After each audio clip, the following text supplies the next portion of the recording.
this distinction between chronic caloric restriction and fasting, that I find really interesting. And let us, for the sake of this discussion, assume that we have a person who is willing to endure an unlimited amount of suffering. And you've talked a lot about the book Unbroken that you read about World War II people in Japanese concentration camps, and they were literally being starved. And obviously all of them got lean. So what I want to understand is, okay, fasting seems to have all these tremendous benefits. Chronic caloric restriction has some, but also has like this really damaging psychological component. If there was no damaging psychological component, would they be equal, or is there still some difference? It all depends on how you do the caloric restriction. So, because it's not just about the calories, it's about the hormones, right? So you have to sort of take it not to sort of this 2-compartment problem. You have to take it to like a 3-compartment problem, right? There's what's coming in, there's what's stored, and there's what's being used. Okay, so most people only think of sort of the 2 compartments and then the storage is sort of left over. That's not the way the body works. If insulin is high, your body is going to store calories. Remember, insulin is a nutrient sensor. It tells your body that, hey, energy is coming in, you're eating, you need to store some of this, right? So you eat breakfast, lunch, dinner. Could you get somebody on a low-calorie diet? Like if you were on 700 calories a day, but I gave you insulin, could I make you fat? Yeah, absolutely. Whoa. Because think about it this way. If you have insulin, your body, and so if you think about it physiologically, if you have insulin, your body goes into a storage mode because it's a hormone. Insulin is a hormone. It tells your body food is coming in. And even if you don't give food, if you just give insulin, you're going to switch your body into this mode where it thinks that food is coming in. So it's going to store energy. So imagine that, for example, you are a coal plant, right? The power plant. You get 2,000 tons of coal coming in and you burn 2,000 tons of coal. That's fine. But you have a storage compartment too. So if if you do a thought experiment, say you have 2,000 tons of coal coming in, but you divert the whole thing over to, or 1,000 tons of coal into storage, well, you only have 1,000 left. So you're going to feel tired and cold and hungry, and you're going to get fat at the same time, right? That's what's going to happen. But it's because of the way that you've diverted off the energy. So think about it from a human body standpoint. Suppose you have 2,000 calories coming in, 2,000 calories going out. Now you artificially inject insulin. Well, you shuttle 1,000 calories immediately into body fat, and you have 1,000 calories left to burn. Well, what's going to happen? Your body heat generation is going to go down. Your heart rate is going to slow. You're going to feel tired. You're going to feel hungry because you want to get more energy, right? That's the signal for you to get more energy so that you can get more, you can burn more. Guess what? That's exactly what happens when you go on a chronic calorie restricted diet. And the point is that if you do it correctly and you correct that insulin part of things, so that none of it's going into storage. And you can do that with chronic calorie restriction. You certainly can. But you have to know that you have to do it properly, like cutting out processed foods, cutting out refined carbohydrates, that kind of thing. But it all depends on that sort of toggle in the middle that says how much goes here, how much goes here. Insulin, what it does is it tells your body to store fat, but it also turns off fat burning. And remember, fat is purely a store of energy. It's a store of calories. So you're immediately shuttling all your energy into storage and you have nothing left. So say you take 700 calories, but you're pumping people full of insulin. So that energy is going to go into storage, and 700 is probably the lower limit of what you could really do. But your body would then try to subsist on, say, 500-600 calories of energy. You'd get really hungry because you've got no energy coming in. You probably wouldn't be able to last very long, but you could still gain weight. There was a great experiment a few years ago where they actually took type 2 diabetics and they gave them a lot of insulin. So they went from 0 units a day to 100 units a day over a span of 6 months, which is a lot. And they dropped the number of calories that they ate by 300. Okay, so they're taking insulin, but they're eating less, 300 calories a day less. So over the span of 6 months, on average, that group gained 20 pounds. 20 pounds by eating 300 calories a day less. Why? Because, so let's take an example. You're eating 2,000 calories, you go down to 1,700, but the insulin is shuttling 700 of that immediately off to storage. So you're gaining body fat. Now your body can only burn 1,000 calories a day. So you feel like crap, you feel tired, you feel hungry, and you're still gaining weight. And guess what? If you do it wrong, which is constantly snacking and eating, cutting out all the dietary fat and eating all refined carbohydrates, which remember is almost precisely what we told people to do in the 80s and 90s. Oh, I remember it well. You're actually... I had a tub of licorice because it was fat-free, and I would just eat it and eat it. And I'm like, it's fat-free? What's happening? Why am I getting fat? Yeah, that was a very confusing time. It makes perfect sense from but you have to think of that additional step. That is, what is the body actually doing? It's this sort of flip, the switch. So when you eat, you're storing body fat. When you don't eat, when insulin is going down, you're going to burn body fat. You can't burn body fat if insulin is high. Technically, we say it inhibits lipolysis. Let's ask then the reverse question. So I fully accept that all food is a signaling molecule that's triggering some cascade of hormones.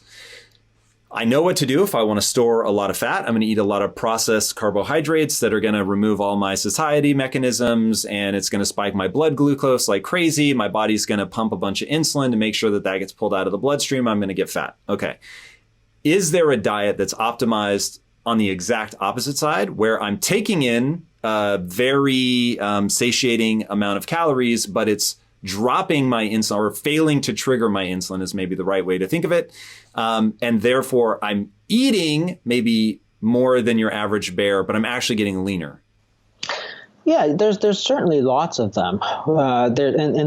The principles are much the same. One is you want to avoid sugar, because sugar, the way that we process fructose is sort of particularly bad, and that's why sugar is particularly fattening, really. And that's true if you're a bear, you're eating a lot of ripe berries and stuff because you're trying to gain fat. And it's also true, as anybody knows, if you're eating a lot of cookies and brownies, you're probably going to gain weight. The other thing is you can't eat all the time because, again, it's a cycle between feeding and fasting. That's what we're supposed to do. If you don't give your body time to burn off all those calories that it's taken in, which means the fasting period, you're going to overall gain weight. It's like a one-way valve. If you go in but don't come out, eventually everything just gets bigger. Same thing. That energy cannot come out if your insulin levels are high. That's just the way it's designed. And it's sort of like, if you see a tanker, those tanker trucks on the side of the road, sometimes you think, oh, they'll never run out of fuel because they have all this fuel. But they do run out of fuel, of course, because you can't access that fuel that's in that big container. Same thing with your body fat, right? It's locked away. If you do not lower your insulin levels, you will never have access to those stores of energy. Once you lower it, hey, all that energy just comes flowing in. And for people who have done longer fasts, and this is what's so interesting about the whole process when you actually do it, is that the hunger starts to go down significantly. The psychological hunger goes up because people are like, oh, I really want to eat that. But the physical hunger actually tends to go down. Meaning measured by things like ghrelin or whatever. Ghrelin, so hunger hormones and so on. And people, you talk to people and, I've done it. I know lots of people have done it. And they all say the same thing. By day 3, day 4, the hunger's almost completely disappeared. And why is that? Well, because you're fueling yourself from your body fat stores, and therefore you actually have no need to eat. It's an interesting process which people never think about, but it's completely physiologic.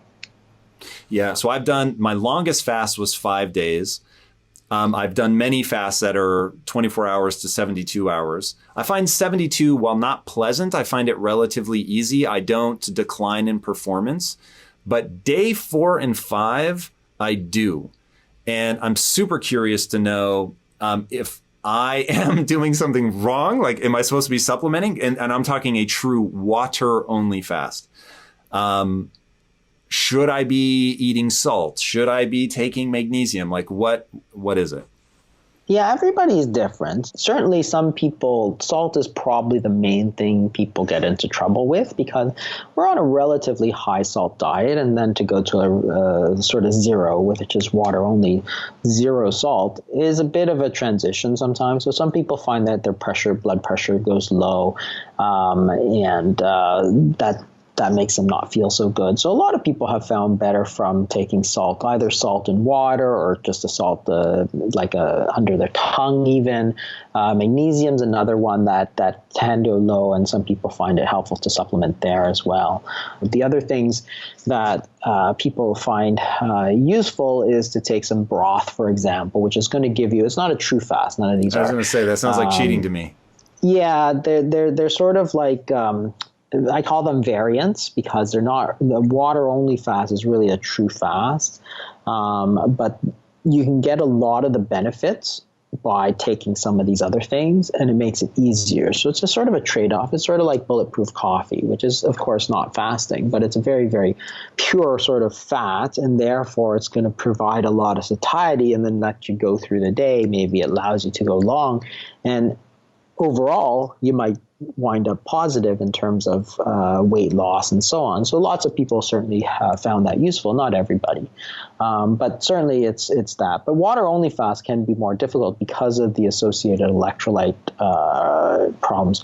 Your body is supposed to handle it, but it doesn't always. Sure. So if we're looking at longevity, and we want to prolong life as much as possible and anti-cancer. In fact, this might be the perfect transition into your brilliant synthesis of what's going on from Cancer Paradigm 1.0 to 2.0 to 3.0. I found that absolutely fascinating in your new book, Cancer Code. It was subtle and yet changes everything. And if you can just like give a quick sort of thesis on that 1, 2, 3 thing, I think that really help people. Yeah. Yeah, and you know, I'm not the one who made it up. I just was the one to sort of explain it sort of in an accessible way. And honestly, it's the most fascinating story in medicine today, I think, is cancer, because it's undergone this tremendous change in the last sort of 10, 20 years, and no one even talks about it. And what I talk about is sort of these modern paradigms of cancer. So the way that we look at cancer, and the reason they're important is because they determine what sort of treatments we use. So the first sort of modern paradigm of cancer is sort of this: cancer is a cell that grows too much. So you have breast cancer, for example, you have a breast cell. Now, something happens to that normal breast cell. Okay, so it starts off as a normal cell, but somehow mutates into this breast cancer cell or this lung cancer cell. And this lung cancer cell then grows and grows and grows. And then it moves around, it spreads, or this is called metastasis, then you die. So the first paradigm is, hey, this is a cell that grows too much. So therefore, our treatments are actually ways to kill cells. And that's the sort of core of modern oncology, is to cut it out, which is surgery. You can burn it with radiation, or you can poison it with chemotherapy. Chemotherapy is really nothing more than a selective toxin. It kills some cells faster than it kills another cell. So that's why you have these horrific side effects. Their hair falls out, they nauseated, all the stuff you think about with chemotherapy is because the idea of chemotherapy is to kill the cancer slightly faster than you kill the patient. That's really it. It's a selective toxin. But that's the paradigm, and it makes sense from that, because if it's growing too much, then kill it. That's basically it. Now, that reached its limits probably by the 60s. And by then we were talking about genetics, so everybody started to look at genetics. And then that's the sort of next huge paradigm shift, is that we were trying to understand at a deeper level, we weren't saying that cancer cells didn't grow. The question we're trying to ask is, why are they growing? And so we said, well, the answer now is that they have genetic mutations that lets them grow too much. And sure enough, when we looked, we found these oncogenes and tumor suppressor genes, so genes that control growth. And when this cell gets a mutation in one of these critical genes, then it would grow too much. And that made perfect sense. So the point of something like lung cancer and smoking, because we know smoking clearly causes lung cancer. Smoking is not a targeted mutation device. It's very non-specific. You're just creating damage all over the place. So what they said was that this is a random genetic mutation. So you're just creating damage in the genome. And if you're damaging a lot, you're getting a lot of chances to hit this critical growth gene area, and it's going to let cells grow. So this was the genetic paradigm, which really has dominated cancer medicine for the last 50 years. And so instead of trying to kill cells, this led to new treatments. And instead of trying to kill cells, we're trying to correct the genes that controlled it. And the first few drugs of the sort of genetic paradigm were just amazing. So by the 2000s, we were like, we are going to cure cancer. So we did this whole human genome project. We said, all we need to do is map out all the genes, look at the cancers, map out those genes, and see what's different. We're going to find 1 or 2 genetic mutations. We're going to find a drug to cure that 1 or 2 genetic mutations. Boom, we're going to cure cancer. And that was really what we thought at the time. It was a time of incredible promise, but it didn't work.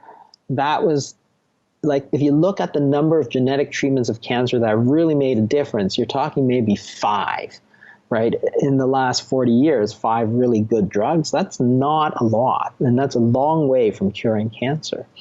And the problem is when we went back, so they did the Human Genome Project, then they did this Cancer Genome Atlas, where they mapped out all these genes. They took 30,000 cancers, mapped out the genes, and said, what are the 1 or 2 critical genetic mutations? They didn't find 1 or 2.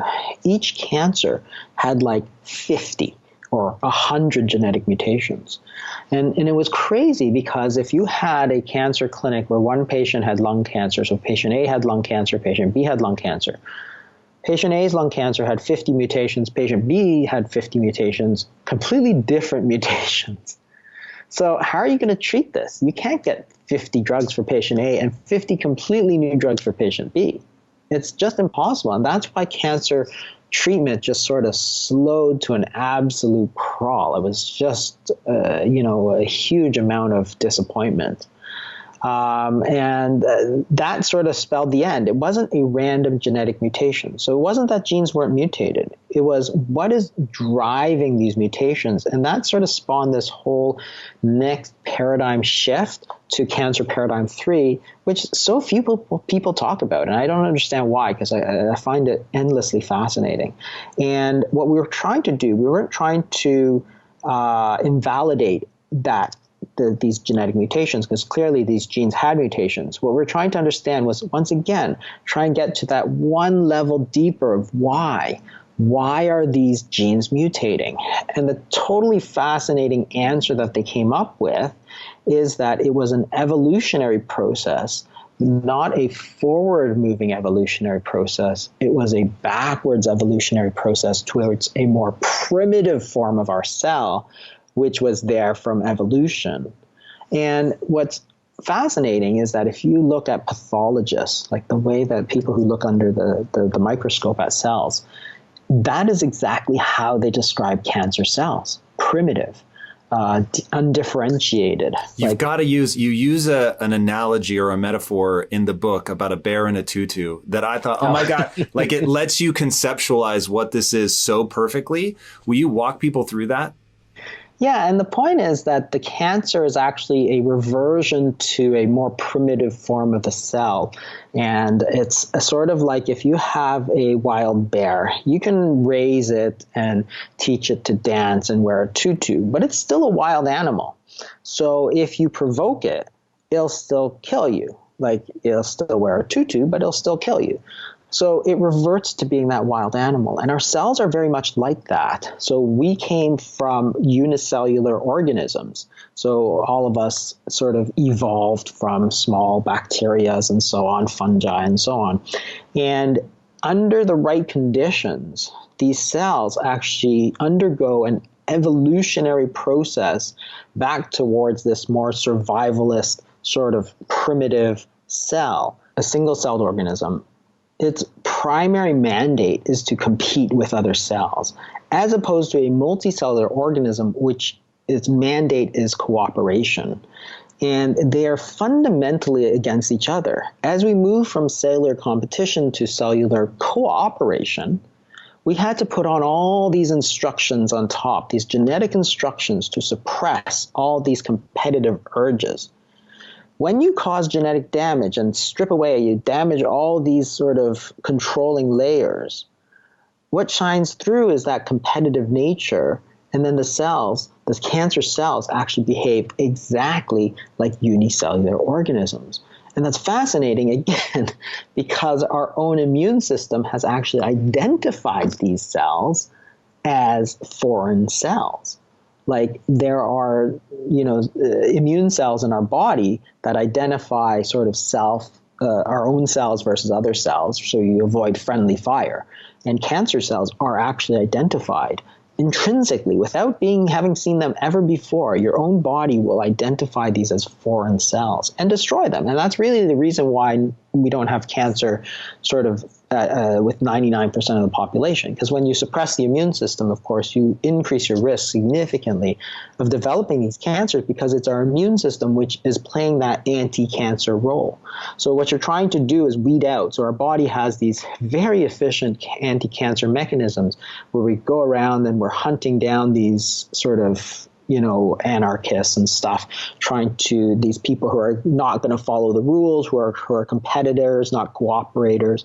We try and hunt those down and we kill them so that we stay cancer free. It's only at the end of, only with time, when stuff falls through, or with chronic damage, such as with lung cancer, for example, with smoking, that you're damaging the genome and those controlling organisms and allowing it to shine through, which is called an atavism, which explains a huge amount. Like that, this theory just explains so much about cancer, because if you think about, say, let's take lung cancer again. So you have 50 mutations in patient A, 50 different mutations in cancer in patient B, but their lung cancers look exactly the same under the microscope.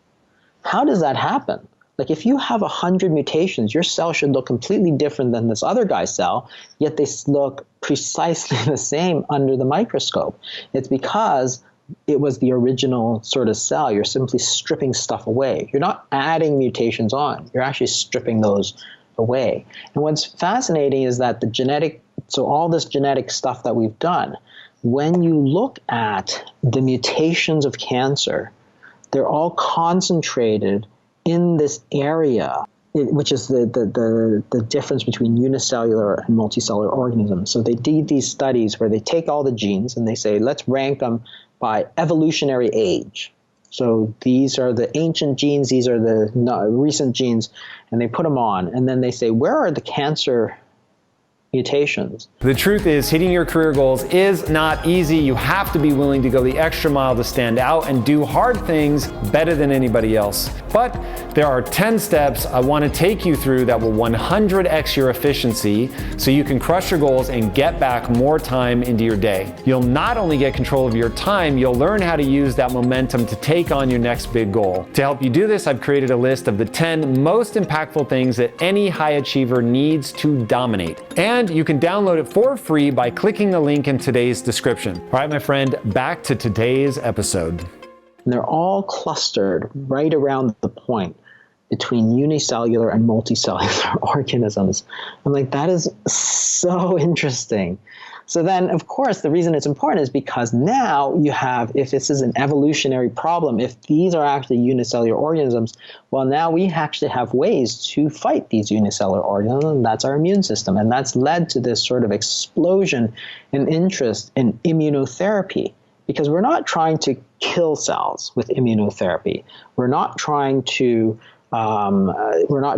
fix genetic mutations. What we're trying to do is treat these cancers like a foreign species, like an invasive foreign species, and be able to identify them and also bolster our own immune system to attack them.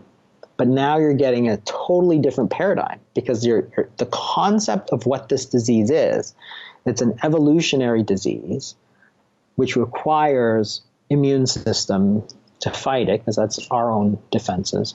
That's fascinating. Like, that's a totally different paradigm, and such an interesting way to look at it, and it's going to lead to all these new treatments. So in the book, I talk about immunotherapy. We talk about the abscopal effect, which is how radiation plus immunotherapy may actually help unearth these things. We talk about adaptive therapy, where perhaps you don't have to give maximally tolerated doses of chemotherapy because you may not need it. It may be more effective to use smaller doses.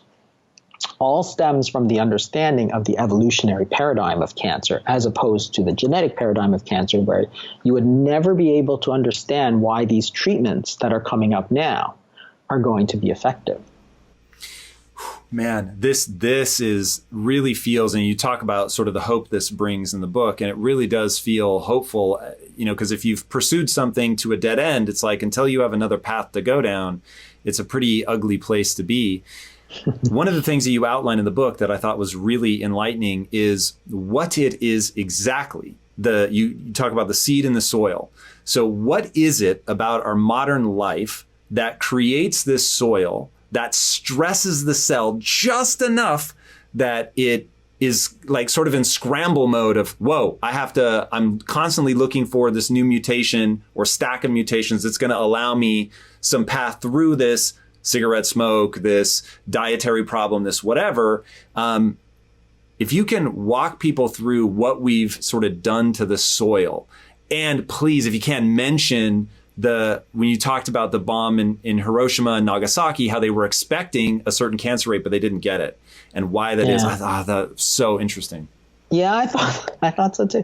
Thanks. This concept is that you need both genetics as well as the environment. Like, both are important. I'm not saying one is more important, but you have to have a seed, which is obviously all the genetic material that you need to become a plant, for example. But you have to plant it in the right soil. So you take a seed, you put it in the desert, it doesn't grow. You put a seed, put it in proper soil, and give it water, it grows. So cancer, the seed is there in every single one of our cells. In not just us, but every animal practically that we know has that seed of cancer, because cancer, of course, is our sort of genetic ancestor. That was the unicellular organism from way, way, way back. So selfish. Yeah, exactly. The selfish sort of unicellular organism. But that seed of cancer is there. Luckily, if we prevent it from growing by using the proper soil, we can actually prevent it. And you look at these things that cause cancer. They're called carcinogens.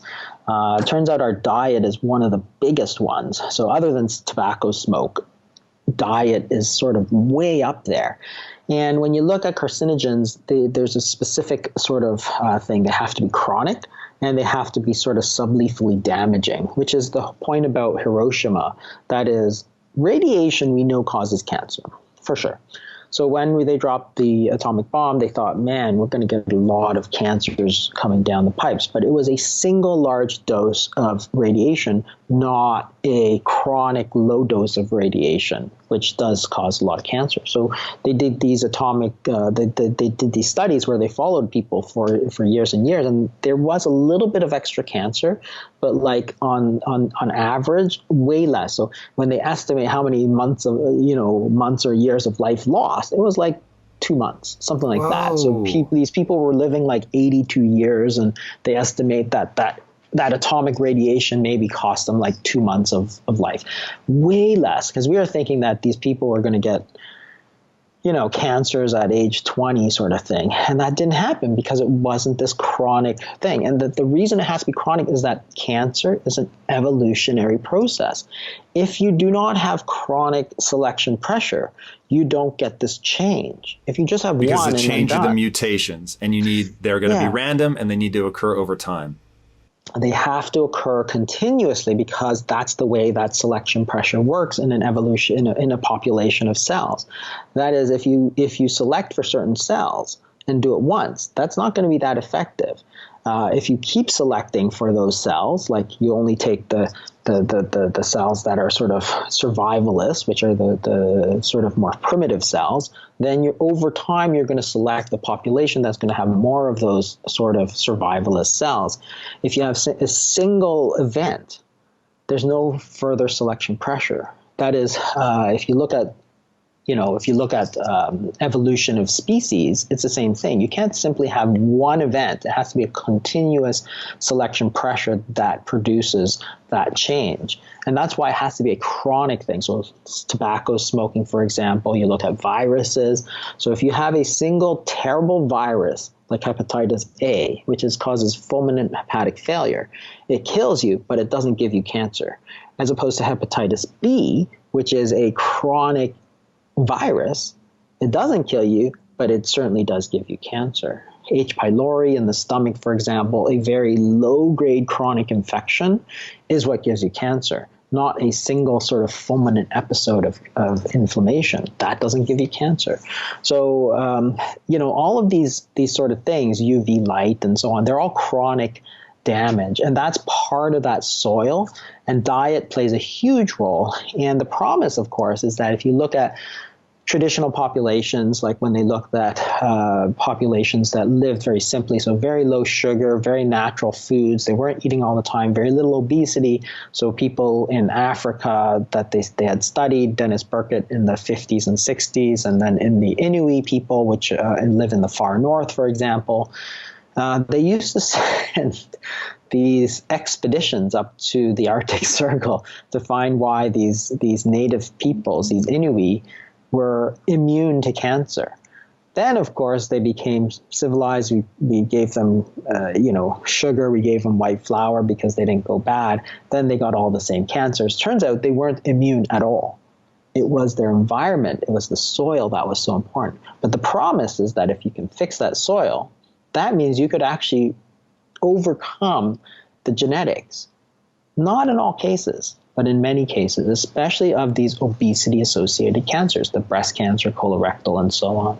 And that's the sort of really important thing, and the sort of take-home message for a lot of people is that the diet actually plays a massive role. And by understanding it, perhaps you can reduce your risk of cancer. And that's where fasting, as a way to control your weight, as a way to control type 2 diabetes, which is a risk factor, those are going to lower the risk factor for obesity, which is a big risk factor for those obesity-associated cancers. But it's your lifestyle that's going to play a big role, not necessarily some drug or anything like that. So it's all in your own hands. It's amazing. That is truly amazing. Now, as one sort of final point on this, is the chronic stressor, is that simply being tipped into growth mode, or is it inflammation coupled with the fact that we're tipped into growth mode? Like, what is it specifically about our diet that's causing this perfect soil for mutations over time that leads to cancer? I think both are correct. So if you have chronic hyperinsulinemia, insulin is a very powerful growth factor.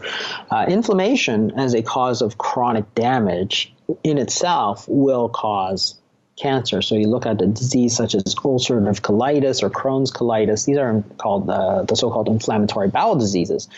There's this chronic inflammation in the bowel, and what you get is a super high risk of cancer down the line. So both inflammation and hyperinsulinemia and obesity, all of them are risk factors. And this is the important thing, is that there's a lot of different things that can contribute to the risk of cancer. It's not just that if one is right, then the other is wrong. I mean, both are correct. So if you eat foods that are highly inflammatory, and a lot of people feel that, for example, omega-6 seed oils perhaps are in these big doses that we take, perhaps those are highly inflammatory. That, even if it doesn't cause obesity, could be a factor, because we know inflammation, chronic inflammation, can certainly do that. So both can be very important. What we recommend, there's two types of fasting. There's short-term intermittent fasting, which we recommend people do every day. That everybody fast every day for between 12 and 16 hours, depending on what your target is. And that means that you don't eat at least 3 hours before you go to sleep, hopefully going to sleep at a reasonable hour. And so that gives you 12 to 16 hours of fasting, an 8-hour feeding window. We recommend that in that 8-hour feeding window, that the whole natural food diet that you eat excludes all the chemicals and the processed foods and the other stuff. And in doing that, you get the quantity and quality of nutrients you need, and you give yourself a 16-hour period of fasting every day. And cumulatively, that's thought to induce changes and stimulate factors that promote healing. It also helps minimize overeating. And so, the net effect of that intermittent fasting, which virtually everybody can do safely on their own, is something we recommend. And then periodically, we recommend people take a longer period of time to do water-only fasting. In our clinic, we fast people from 5 to 40 days. Whoa. And so typically fasts are 2, 3, 4 weeks of time. That needs to be done in a medically supervised setting. Is that only for people that are obese? No, not at all. In fact, most of our patients, it's high blood pressure, diabetes, autoimmune diseases, lymphoma, and we have also healthy people that are just coming in for a shorter period of time, like a week. The reason we talk about supervision in that regard is, number one, not everybody's a good candidate for fasting. Some people should not be fasting. Give me some bad candidates. Well, if people have, for example, creatinine levels over 2.0, their kidney function is inadequate, putting them on a fast could shut their kidneys down, result in kidney failure and death. If they have cardiac... Why? I've never heard that, but why would your kidney shut down? Because when you go on a fast, you massively mobilize a detoxification response, and the kidneys can only process so much material. And if you overload the kidneys, you end up with a kidney failure situation. And that's, you've heard recently there's been people that have tried dry fasting, and dry fasting particularly puts a heavy load on the kidney, and there was a death associated with one of its proponents, just because you have to have a solute in order for the kidneys to function. You have to have a way of getting the material that's mobilized out of the system. Why does fasting trigger detoxification? Well, if you think about it, when you're going on a fast, there's nothing for the body to do except mobilize its reserves. And in water fasting, particularly in a resting state, those reserves are predominantly fat.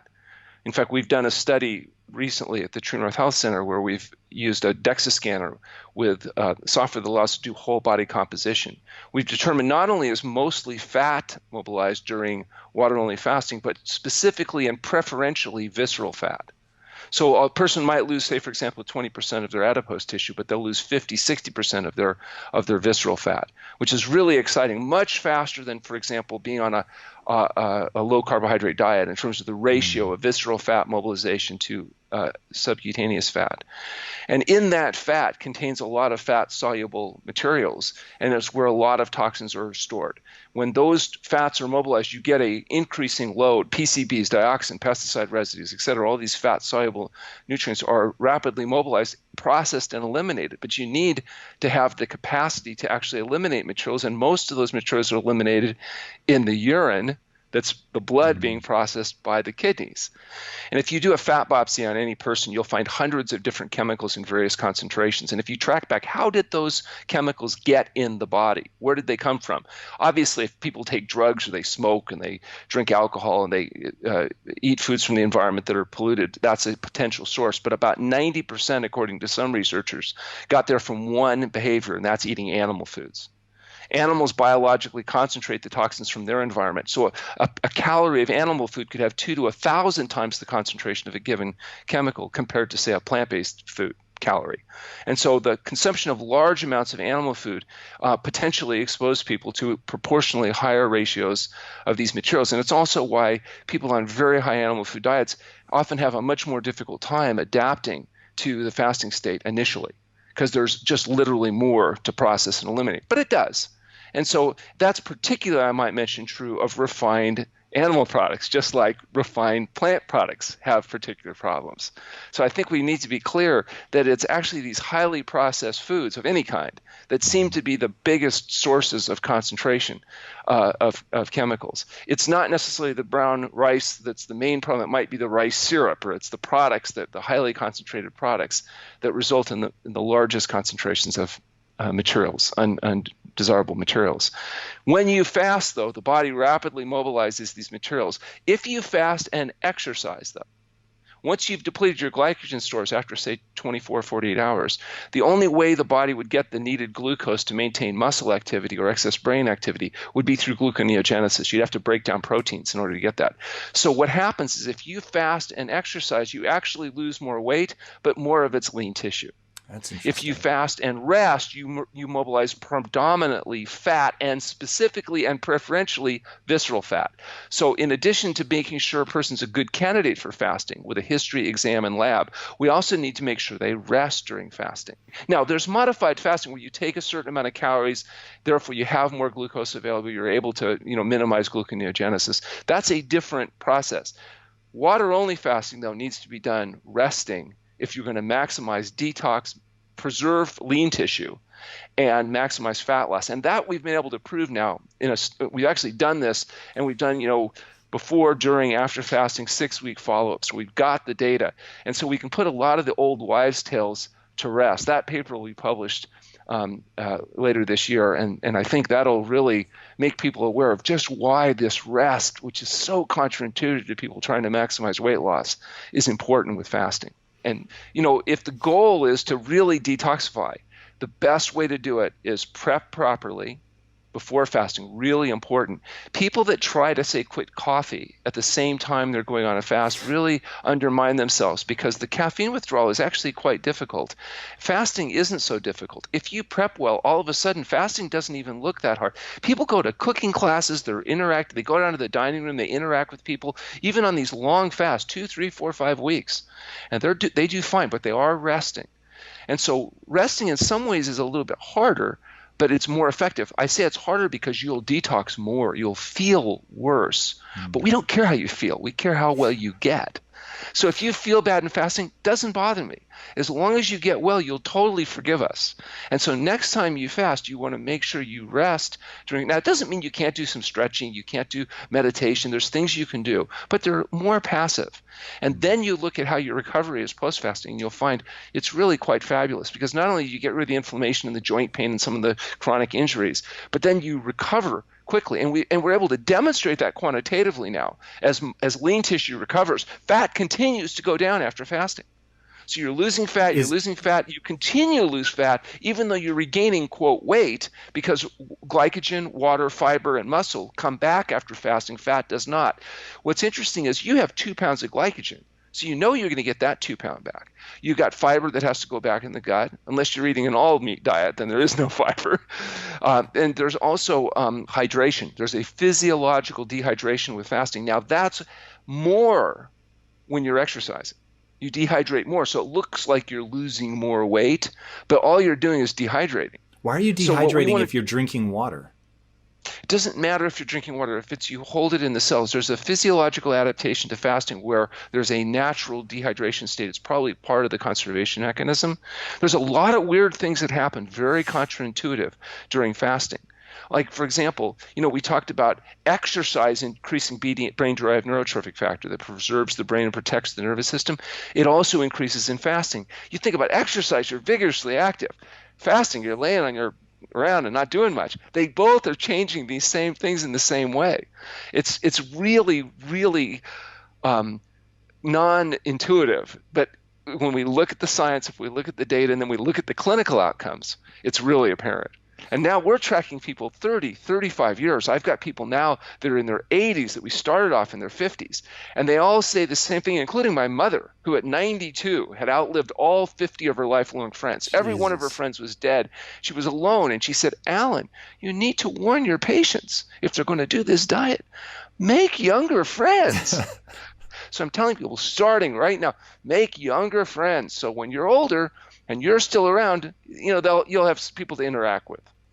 That, still heartbreaking, but good problem to have. So talk to me about the longer duration fast. So I know that the longest fast is like 280 days, or just something absolutely absurd. So I knew that it was physiologically possible, but I imagined it was more proportional to the amount of body fat that you have. But like somebody with a normal BMI, maybe we'll peg them at something like 15% body fat. How long can they fast? Water only. Right. So a 155 pound, 70 kilogram male, could go 70 days. Whoa. The problem is once you get through fasting, you enter a process called starvation. And now once you enter starvation, there's a relatively short period of time and then you die. We don't do that because it would really be bad for our outcome data. So we're very careful to avoid that. We've had 20,000 walk in, 20,000 people walk out. We are experts at not letting people enter into starvation. The other thing with fasting, while we're talking about risks, is the refeeding period.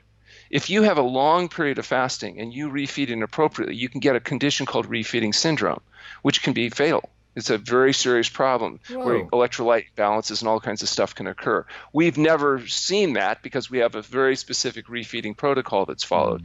And we refeed for a period of no less than half the length of the fast in a controlled setting. So it is important. You can also get a condition called post-fasting edema. When you get off all the greasy, salty, processed crap that people are living on and you do a fast, all that gets flushed out of the body. If you then expose a person to very high concentrations of sodium, like in commercial soups or something like that, the body will suck that material and fluid up to protect itself from it, and that can result in post-fasting edema. If you do it slowly, you can get back to whatever your normal diet was without that problem, but it has to happen over a period of time. So there's a refeeding period that's important, particularly in this long-term fasting.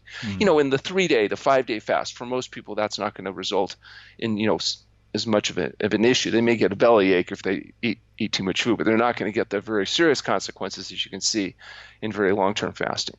Now, the other concern here is, of course, medications. Some medications you don't want to rapidly discontinue. Anticoagulant medications, steroid medications, antipsychotic medications. The rapid withdrawal of those medications can induce a very serious or life-threatening response. Some medications you want to get off as soon as possible, but you don't want to be taking those medications during fasting. So medications that might not do you that much damage feeding can be very serious fasting. Even non-steroidal anti-inflammatories and common over-the-counter medications in the fasting state, strongly contraindicated. Result in all kinds of downstream consequences. Supplementation is included. Lots of complications in the fasting state, whereas you wouldn't necessarily see any problem in the feeding state. That's one of the reasons we talk about making sure before a person undertakes a long-term fast, they have appropriate history exam and lab. Remember, 99% of patients have no complications with fasting, but 1% can have very serious complications. Important that percentage be identified, monitored, so you don't end up with bad outcomes. Because that's what gives fasting a bad name, is people doing it inappropriately. They continue to work, they get dehydrated, which is one of the main issues with fasting, is maintaining adequate hydration. And drinking water itself won't assure that. In fact, drinking too much water can flush your electrolytes out and result in water intoxication. So if we don't solve the problem drinking water, how do we solve the problem? Right. We solve it by resting, maintaining appropriate hydration, and allow the natural recycling mechanisms in the body to maintain nutritional status, and monitoring people so that we don't get into a depleted state. That's why we're monitoring electrolytes. That's why we do twice daily examinations on patients. So it is a safe and natural adaptation. Remember, fasting is a biological adaptation. You notice every human can fast. We have to be able to fast. Every human that couldn't fast died, because every time spring came late, there was no way to sustain this bulbous neuronal net, our massively oversized brain, 2.5 times the mass of, say, a chimp. Chimps don't fast. You don't feed a chimp in a week or so, they're dead. That's why you'll never see chimps wandering away from the tropics. They live with a constant year-round supply of food because their brain doesn't change to burning ketones. Your brain is a bi-fuel brain. It changes completely. The normal fuel is glucose, and that's your main burner of glucose is your brain. That's the biggest thing. And when the brain goes into fasting state, it changes to burning ketone bodies, particularly beta-hydroxybutyric acid. And it becomes preferentially burning. It just burns a tiny little bit of glucose. And that's the little bit of gluconeogenesis that continues during fasting, unless you're active. Then, of course, your muscles burn glucose, and now you really start breaking muscle down. So the brain, being a bi-fuel brain, had to be that way, because otherwise humans, when spring came late, because we burned so much glucose in our brain, we wouldn't have been able to make it. And this is the mechanism by which fasting mimicking diets and keto diets play. Because if you go on a very high-fat diet or a high-fat, high-protein diet, which some people do, and you don't eat carbohydrates, this fasting mechanism kicks in. So your brain changes over to burning ketones, you go into ketosis, and it has a hunger blunting effect. When you're in a ketotic state, you don't feel hunger. And as a consequence, that helps people that are trying to do short-term weight loss. The problem is what's good for short-term weight loss isn't necessarily the same thing that's best for long-term health stability. So in our clinic, we're not a weight loss clinic. We're not looking to maximize gross weight on the scale over a short period of time. We're interested in fat loss and improving health.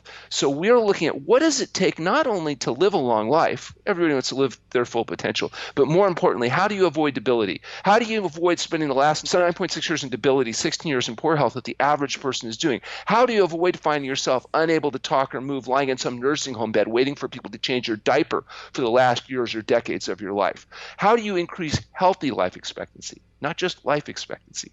The years you live fully functional. How do you ensure a good death? That means you live your life to your full potential. One day you go to sleep, you don't wake up because you reached your genetic potential, and not become a debilitated individual for years and decades, where we spend most of our money ineffectively trying to manage illnesses that were caused by poor diet and lifestyle choices. That's what we're using fasting to do, is try to help healthy life expectancy, and then a whole plant food SOS-free diet to sustain it. Yeah, so I think now's the time to get into that. So the whole idea of no salt, no sugar, no oil, this was the thing that really pulled me in. So we used to joke, my last company was a nutrition company, and we used to joke, if it tastes good, spit it out. And it was just like, it's so many things that taste good are just absolutely terrible for you. And right. But that's because people are addicted to the artificial stimulation of these chemicals. We've done a study, a taste adaptation study. We've shown with fasting, your actual ability to detect salt and sugar, your hedonic response to food actually changes. And you can taste vegetables that are naturally high in sodium, but most people don't, they don't notice it. After fasting, oh my gosh, you think, wow, this is really amazing. And so good food starts to taste good again. And sometimes the stuff you used to like is too spicy, too salty, because your actual palate is, it can adapt back. Go back to eating that jerky and stuff. Eventually you'll get back to, craving the salt. But the point is, it's not as hard as people think it's going to be long term, because you get to the point you actually would prefer, the beans and grains and nuts and seeds and these kind of things. It's not just discipline, that drives it, except initially. And that's where fasting can be helpful. It makes that transition quicker. You asked about how long do people have to fast. Well, sometimes it only takes a few days of fasting to induce these in healthy people, to induce these changes. That's why people that maybe do a yearly fast of 3 to 5 days or 7 days find it can be very helpful. Not just the detoxifying for the 3 days, 5 days, but the effect that it has on how they feel. They can overcome their hypertension, their diabetes, their autoimmune diseases. Glucose and insulin. Everybody's interested in glucose and particularly insulin. It's profoundly affected by fasting. Fasting is one of the few things you can do to actually reverse insulin resistance. You know what another thing that helps with insulin resistance is? Exercise. That's why diabetics, you got to get them eating right. Now, is the smile because you're seeing another place where those two things line up? It constantly repeats itself. In fact, one of the things we did to save time was identify the markers that improve with exercise and then test them in fasting. It's like it just saves a whole bunch of time because, like for example, IGF-1, insulin growth factor 1. The lower the IGF-1, the longer the animals live. Periodic fasting in rats, for example, you can double their lifespan just by doing periodic fasting. Of what duration? Fasting. Like just 16? Well, and remember, rats are completely different than people. So with rats, you can only fast about 4 days as their potential, not like humans, which goes 70 days or more. Rats are very short, so it's proportionally different time. You don't compare days to days, but the process of doing, say, for example, every other day eating ad libitum will add, significantly to the lifespan of the rat. Why? Well, they measured biomarkers and they found out that insulin growth factor goes down, and that's associated with both fasting and exercise. Another one, leptin, which is the lower the leptin levels is associated with reduced inflammation. And now the general theories are that inflammation is largely responsible for all kinds of things, not just the joint pain, but also your heart disease and cancer possibly and kidney issues. And so lower leptin levels seem to be good. Leptin levels go down with fasting. Blood pressure and heart rate, I already told you, largest effect size ever shown treating hypertension with fasting. We have very dramatic and consistent results with that. We're doing a study right now with the Mayo Clinic looking at a phase 1 clinical trial of the treatment of high blood pressure using fasting instead of medication. The microbial load, you have 5 pounds of bacteria living in your intestinal tract, 1,000 strains of different bacteria, living creatures eating and pooing inside you right now. And what those bacteria poo in you depends on what you feed them.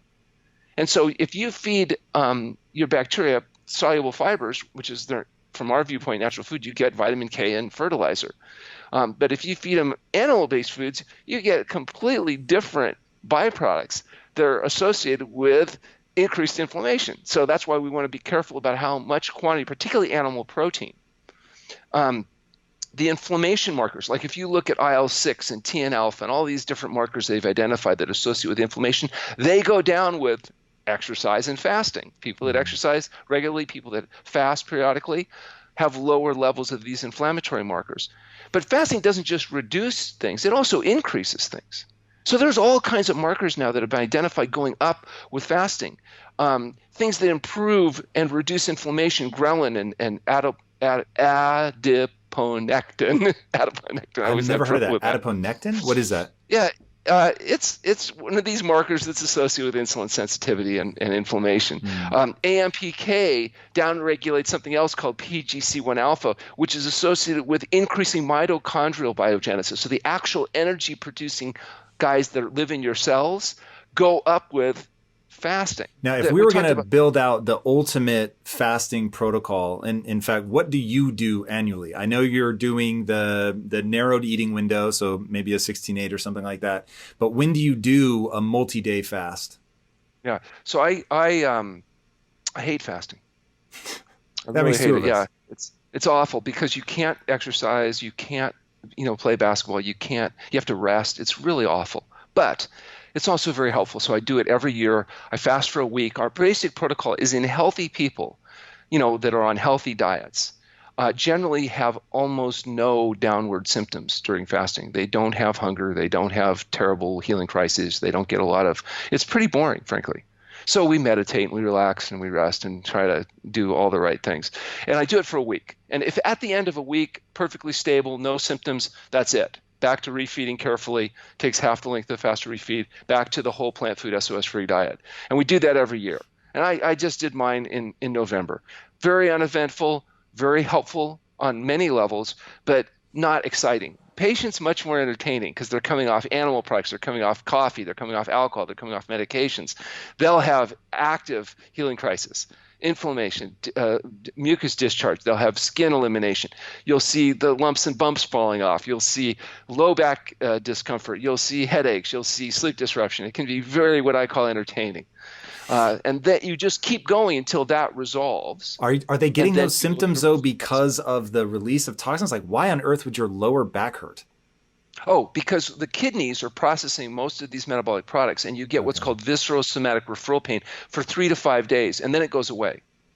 The other thing that happens is things mobilize in inverse proportion. So in other words, you can lose 50% of your visceral fat, but you only lose 20% of your adipose tissue and only 4% of lean tissue.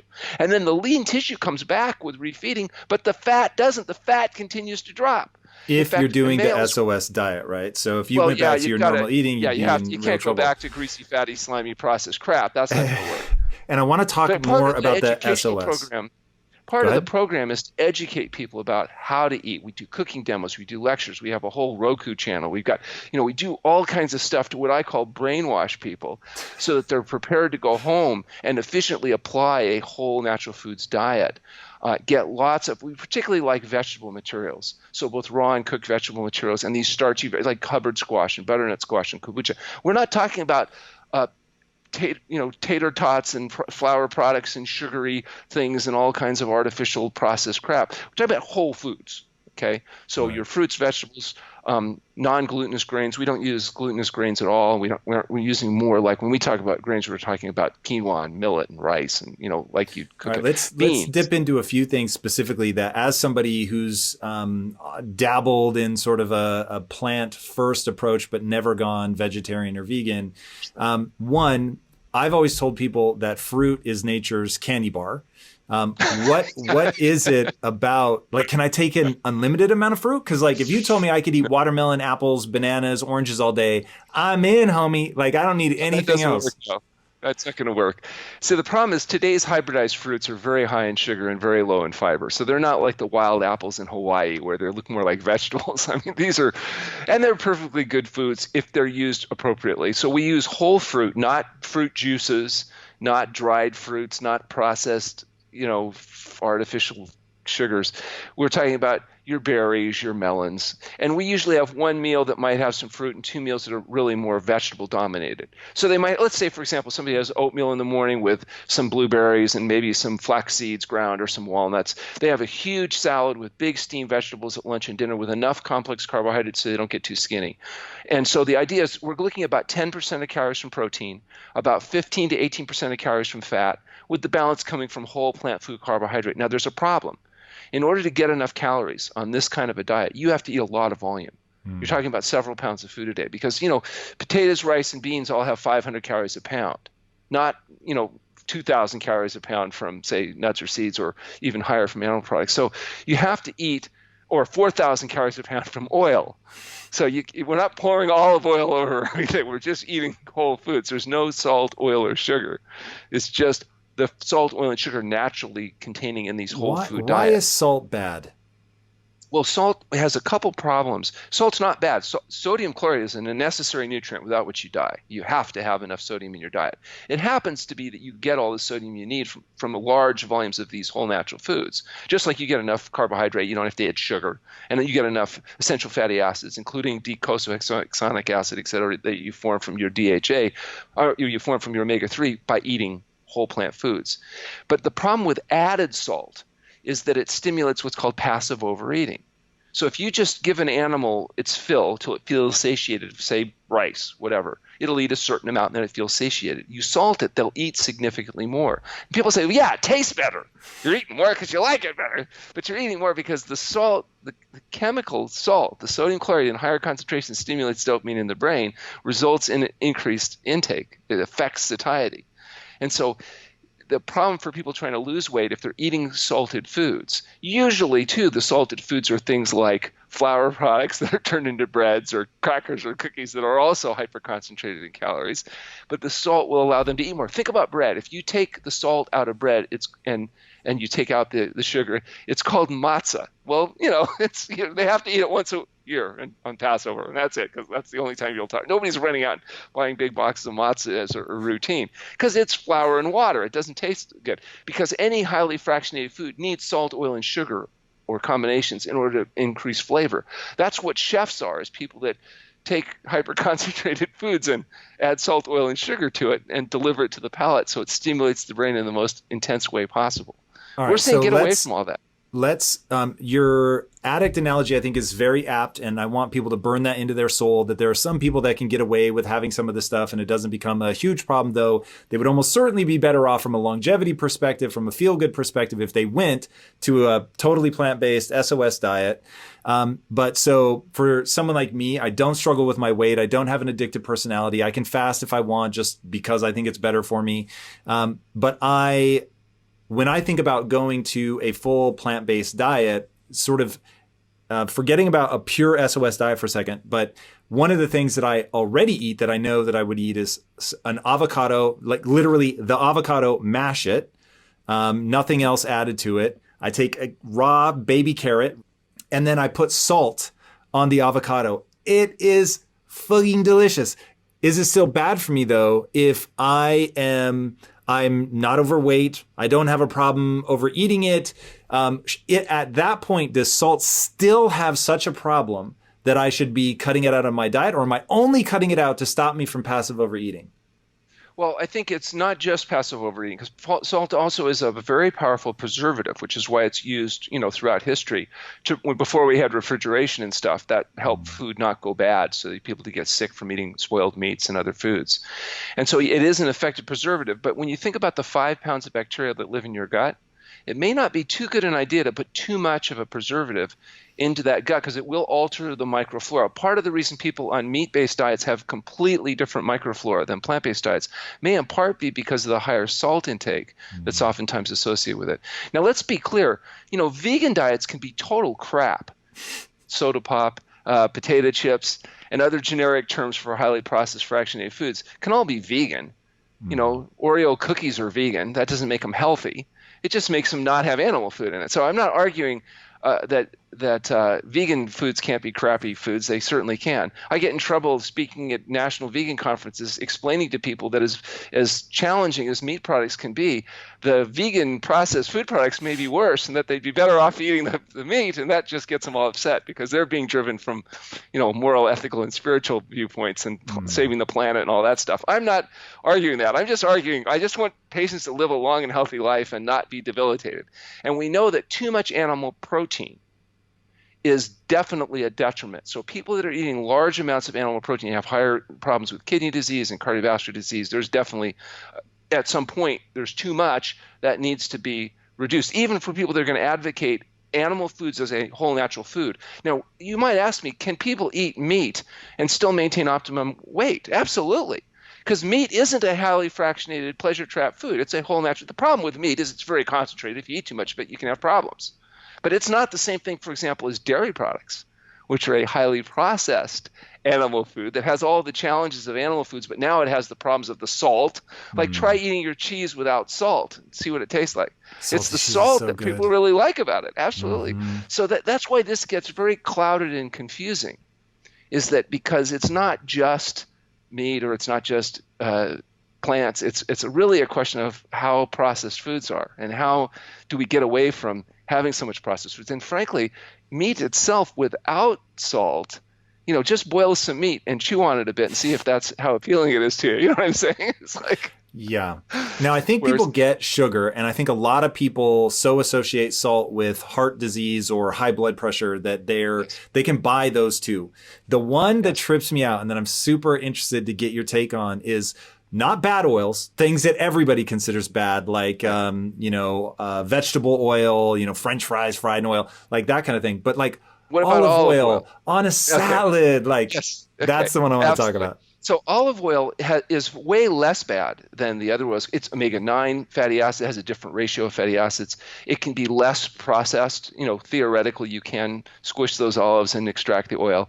What is up, my friend? Tom Bilyeu here, and I have a big question to ask you. How would you rate your level of personal discipline on a scale of 1 to 10? If your answer is anything less than a 10, I've got something cool for you. And let me tell you right now, discipline, by its very nature, means compelling yourself to do difficult things that are stressful, boring, which is what kills most people, or possibly scary or even painful. Now, here is the thing. Achieving huge goals and stretching to reach your potential requires you to do those challenging, stressful things and to stick with them even when it gets boring, and it will get boring. Building your levels of personal discipline is not easy, but let me tell you, it pays off. In fact, I will tell you, you're never going to achieve anything meaningful unless you develop discipline. All right, I've just released a class from Impact Theory University called How to Build Ironclad Discipline that teaches you the process of building yourself up in this area so that you can push yourself to do the hard things that greatness is going to require of you. All right, click the link on the screen, register for this class right now, and let's get to work. I will see you inside this workshop from Impact Theory University. Until then, my friends, be legendary. Peace out.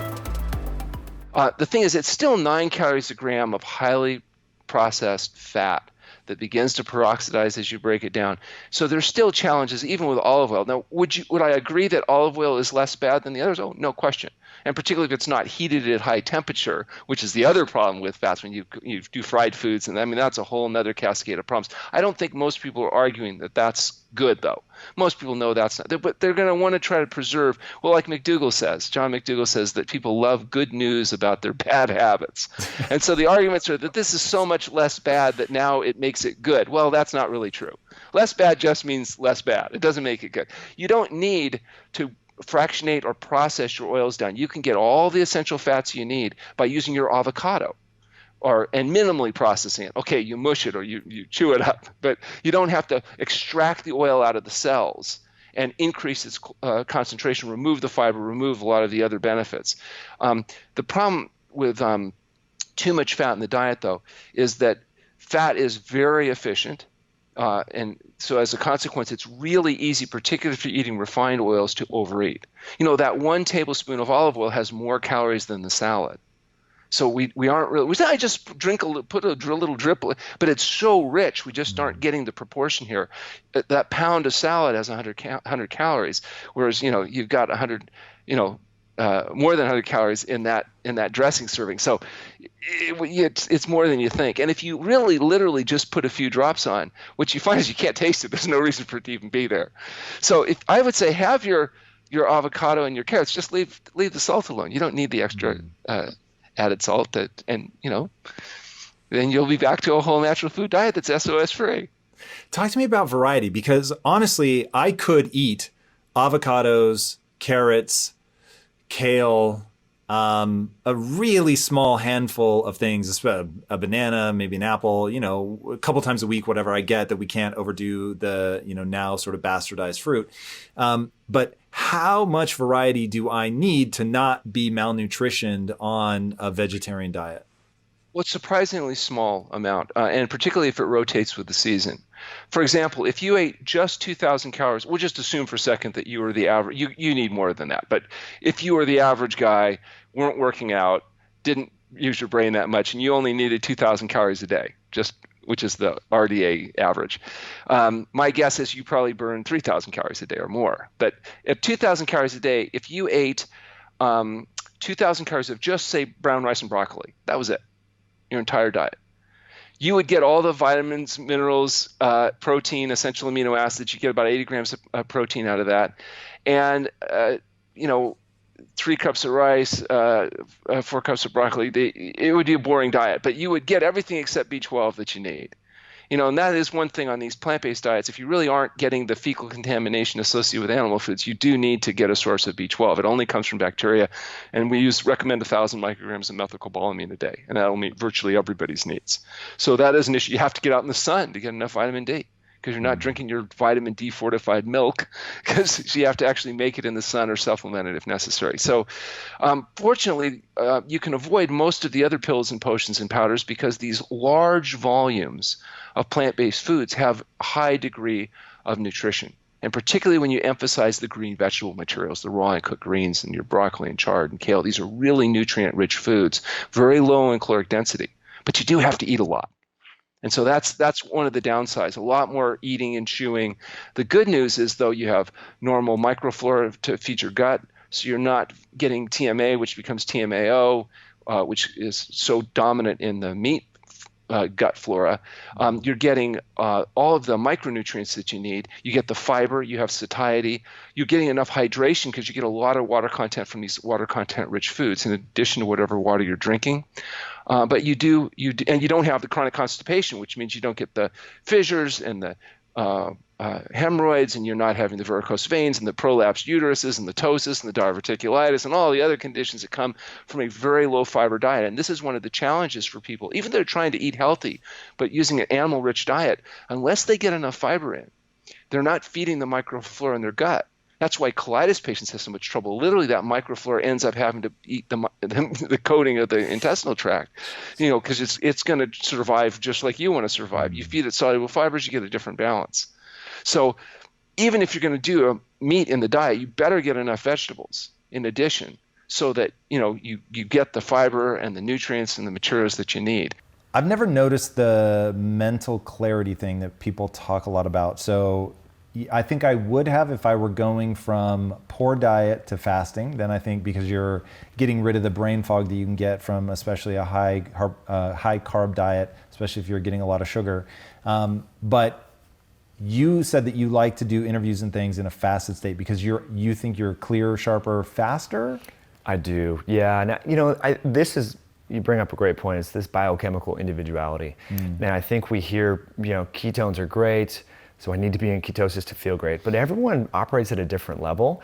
I just find, for me personally, everything is easier. If you took exogenous ketones, would you get the same mental clarity? Is it the lack of something or the presence of ketones? Such an awesome question. I think it's the presence of the ketones, personally. Have you tried exogenous? I have, yeah. I've noticed that, they jack your ketones right up, which I would love to get back to, because a lot of people are chasing ketones for fat loss, which I don't think is ideal. But for the mental benefits, I think the presence of ketones has a lot of potential. How often do you take them? I only take them when I travel, and sometimes before bed. And you take them when you travel for what reason? Because I believe that traveling is stressful in the body in a way that the ionizing radiation, this sounds totally woo-woo, I know, but the Wi-Fi in the airplanes, the recycled air, I usually just feel tired. More tired than I normally would, considering it's just like an hour flight or 2 hour or whatever. So I like to take them before, because part of the reason why ketones are so exciting to me is how they affect our gene signaling and protect our DNA and affect it. We talked about. I've never heard it protects DNA. Through the sirtuin enzymes, and it's a big, long, fancy word, the histone deacetylase inhibitors, the HDACs. These are common targets for various chemotherapy drugs. They're hot, they're upregulated when we fast, when we exercise, and when we're in ketosis. And maybe perhaps when we take drugs like metformin or rapamycin. So these are molecular switches that not only affect our body's preference for which fuel we utilize, glucose, ketones, fats, etc., but they affect stress response pathways, and including autophagy and others. So yeah, if you're traveling, if you're sitting, if you're gonna be in a stressful environment, if your occupation, this is a big one for a lot of people working at a hair salon, or if they're cleaning homes, for example, cleaning apartment complexes, whatever, exposed to chemicals, I think ketones offer a lot of benefit in that regard, because you're helping these stress response pathways. That's so interesting. I've never heard about this before. So you're saying if I'm in a diet-induced or fast-induced ketogenic state, I'm upregulating the things that de-excite that stress pathway, or is it that being in a ketogenic state is sort of a rest and digest parasympathetic place? Yeah, that's a deep question. We could get into it. So because it's counterintuitive, because right now, if you look at my stress response hormones, I'm 24, 25 hours into a fast. My adrenaline, my noradrenaline, my cortisol are significantly probably higher compared to if I just was eating a normal day, right? So logic would suggest that fasting is stressful. But what we see, that's the hormonal side of the stress response, and then we have the autonomic kind of central nervous system side of the stress response. What we see is parasympathetic tone and heart rate variability, which is HRV. A lot of people, you measure it with your ring that you use, the Oura ring. This is a proxy of our autonomic nervous system, and that increases in favoring more of resilience. So my heart rate variability is going to go up in a fast. Correct. Interesting. I've never tested that. Yeah, it's a wonderful, I think that's the best biomarker people should use. And look, if you're brand new to this and you fast, it might decrease transiently, but over time it's going to improve. So like if I don't eat anything tonight, when I wake up, my heart rate variability over the evening time and first morning will be significantly higher compared to if I were to have had 2 meals per day. Right. And so I think that's a good biomarker. And then, because there's so many people that say, well, it's just about energy balance, calories in, calories out. And there's really intelligent people that speak to that. And I could agree that you can get results doing that. Bodybuilders do that. Define results. Short-term body composition changes. Maybe at the expense of slowing down your resting metabolic rate. Because if we think about what our resting metabolic rate and metabolism is, adrenaline, noradrenaline, thyroid hormone. And dieting, prolonged calorie restriction tanks that. And so I think if people, again, I'm not a fan of calorie counting, by the way, but I just throw it out there because, there's some reasonably smart people that think that ketosis is stupid. It's all about energy balance. Why do they think ketosis is stupid? Because some of the controlled feeding studies in metabolic wards show that there's really no difference in terms of fat loss between energy equated differences in macronutrients. So if you have someone that's eating let's just make it simple, 1,000 calories a day, they're a small person, and all of that is, maybe it's on a high carb diet, 1,000 calories a day from a high fat, low carb diet, ketogenic diet. In 2 weeks in a metabolic ward study, maybe there's not much difference in fat loss. So they say, see guys, it doesn't matter. It's just energy in, energy out.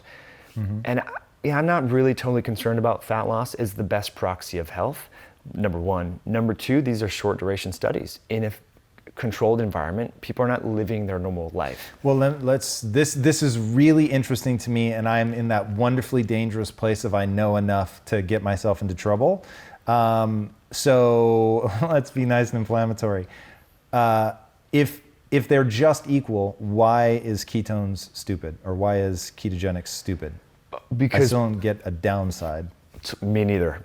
Because individuals will say you're eliminating a major food group, carbohydrates and fiber, and they'll say it's restrictive. I think it comes down to trade-off. and what are your goals? If I'm trying to optimize testosterone, if I'm trying to put on as much muscle as possible, bench press, deadlift, squat, power lift as much as possible, I'm not going to give a crap about the ketogenic diet, right? Because those are short-term goals, presumably. But wouldn't you still be really cognizant of what form the calories come in? Because I get the one thing about a calorie is a calorie that makes me super tense is your cells are made of the food that you take in. And so let's just take trans fats as an example, where the physical structure of the fat molecule is, I'll call it damaged, it's rigid. So if you're taking rigid fat into your cell membranes, then your cells theoretically become more brittle. Is that a fair assessment? I agree. So that's where like that all seems to break down. Like I definitively do not have all the answers. In no uncertain terms, I'm ignorant to far more than I'm not ignorant to. I just don't quite understand the veracity with which people say you can completely disregard the constituent parts of the food. I'm not like, forget ketogenics, whatever. Sure. I'm not going to bat for keto or against it. I'm just saying it would seem to me that there's more than just the calorimetry reading of a food item that we need to take into consideration. I'm in 100% agreement with you. And not only are our cells, liver cells, brain cells, et cetera, made up of the molecules that you mentioned, the macromolecules, micromolecules, et cetera, but different food and different macromolecules and different nutrients in food affect signaling pathways, gene expression, microbiome composition. So it's not just, food can't be relegated to carbs, fats, proteins, DNA, water. We need to look at these other things. But they don't talk about that. And so I've tried to have an open mind and try to get the perspective of the calorie counting people, because these are seemingly logical people, PhDs or MDs. So I'm like, what is it that I'm missing? And most of the pundits and people promoting this idea will refer to a Dr. Hobbs, I believe is his name, at University of Kansas State, something in there, where he did a study on himself, an N of 1 experiment in 2011, I believe. Is this the Twinkie diet? The Twinkie diet. Yeah. And it made a lot of, okay, so one, dude, when I say I love your approach, you absolutely have to be open-minded, and the last thing I want to do is be dogmatic, because you just, like, I'm not interested in being right, I'm interested in having the right answer. This one feels like a religious argument, where it would seem that the people that say this are interested in being right. Clearly, there's just so much at play. It just seems weird to get like so super caught up in that. You can get lean on a Twinkie for sure. I think you're going to have a whole host of other problems, it would seem. Absolutely, and that's why that study hasn't been replicated. And it speaks to what you were just alluding to. I mean, yeah, you can get lean doing various things, but is being lean the absence of fat, the presence of health? Does that equate health? Mm-hmm. We know many bodybuilders who are very lean, 6% body fat. After a competition, they have a congestive heart failure, heart attack, or die. So it's not, body fat can have problems and challenges and is linked with inflammation, and where your body fat sits is a big deal. But that's where I think it gives people power, because it's not just about your diet, it's about your sleep, your relationships, your stress management, your mindset, exercise, circadian rhythms. There's all these things, and if you just relegate food to just calories, you miss all that. But it brings back to what you were saying, it's not about being right, and I think people, and I've learned this myself, I've had to have an open mind, because I read negative ketogenic diet studies because I want to challenge my own beliefs. Wisdom. So I'm not in this echo chamber. I talk about those negative ketogenic diet studies, and when I'm reading it, I'm trying to remove my bias. It's very hard. As human beings, our mind is wired to be very biased. We're constantly, when we watch videos like this or read books, we're trying to confirm what we already believe. You know what I mean? And so we need to kind of remove ourselves from that a little bit and realize that's how we're wired, and we're set up that way, but it doesn't mean we have to be that way.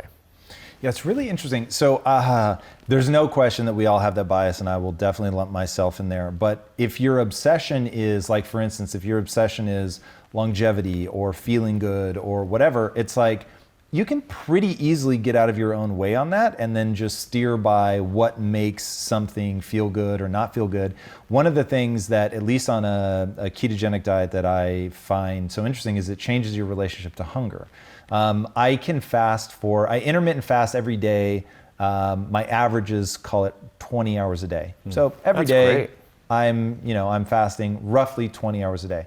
But when I look at like what the primary driver for me in terms of wanting to be open to something is to have an even better effect. So if somebody said, no, if you eat Twinkies, you're going to feel even better. Oh, rad, then I will try it. One, that sounds a lot more fun.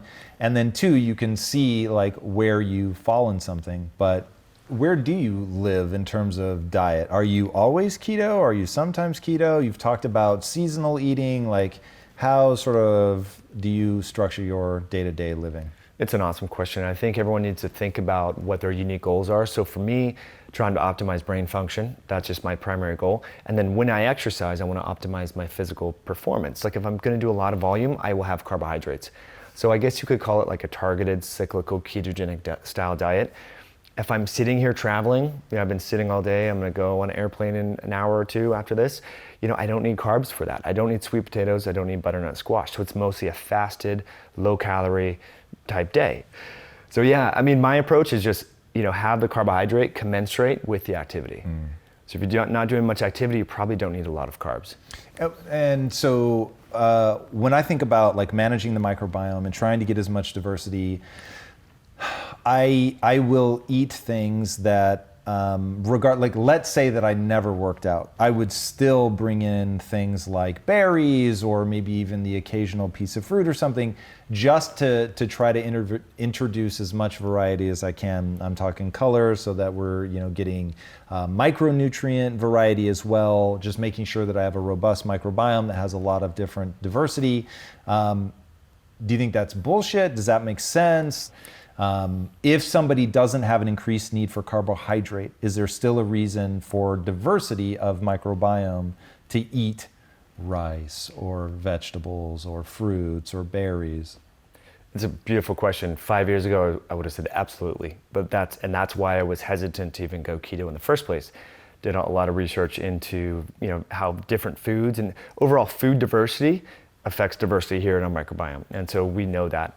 I thought that was the most important thing. And some research out of UCLA recently showed that actually ketones may influence those different strains, Akkermansia muciniphila, Faecobacterium prausnitzii. These are common strains that are kind of like these keystone species that influence the diversity. And really, when we talk about, when people are chasing, and I understand where you're coming from, but so everyone understands the context, why is gut microbiome diversity healthy?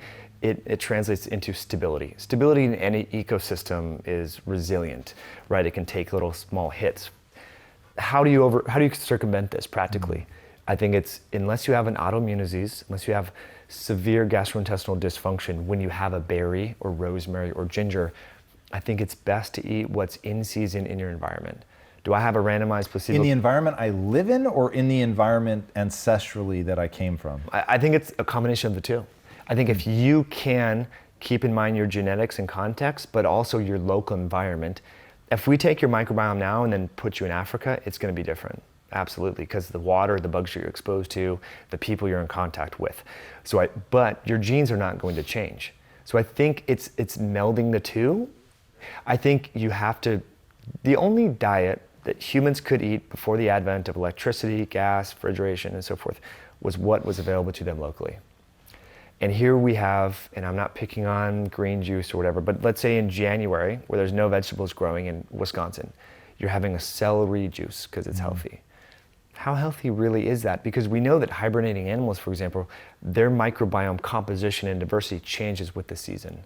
So is it the food? Is it the seasons? There's, long story short, there's a lot of crosstalk between our microbiome and our own tissues.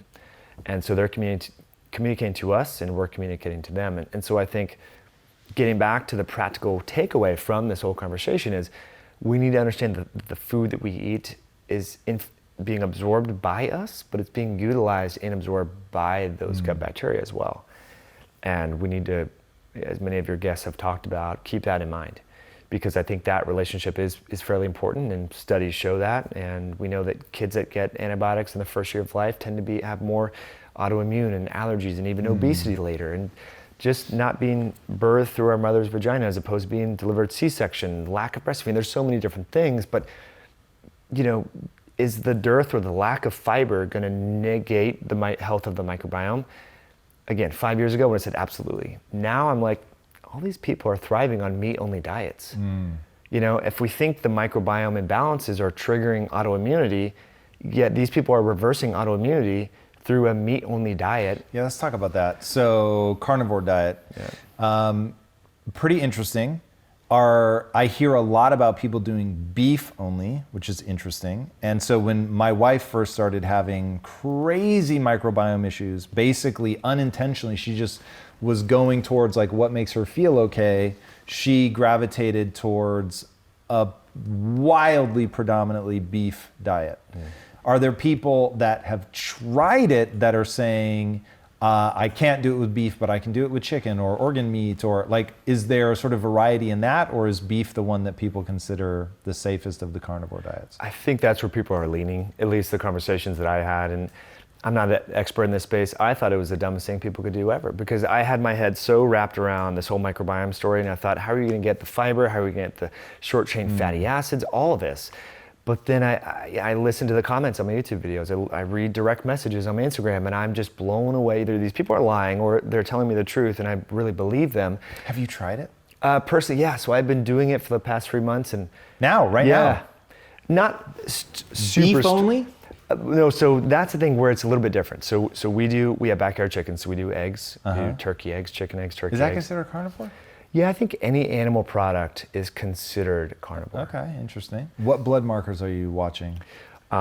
Sleep scores, heart rate variability, body temperature, blood glucose, and ketones. My hemoglobin A1C increased by 0.5 of a point. So it went from, which is surprising to me. Yeah. 4.8 to 5.3. But everything else, I mean, iron, ferritin increased, which I was probably expecting, eating more red meat, things like that. You worried at all about cholesterol? No, because my triglycerides are historically low. That's the only one you worry about? Well, I worry about cholesterol when triglycerides and glucose and liver enzymes are out of whack.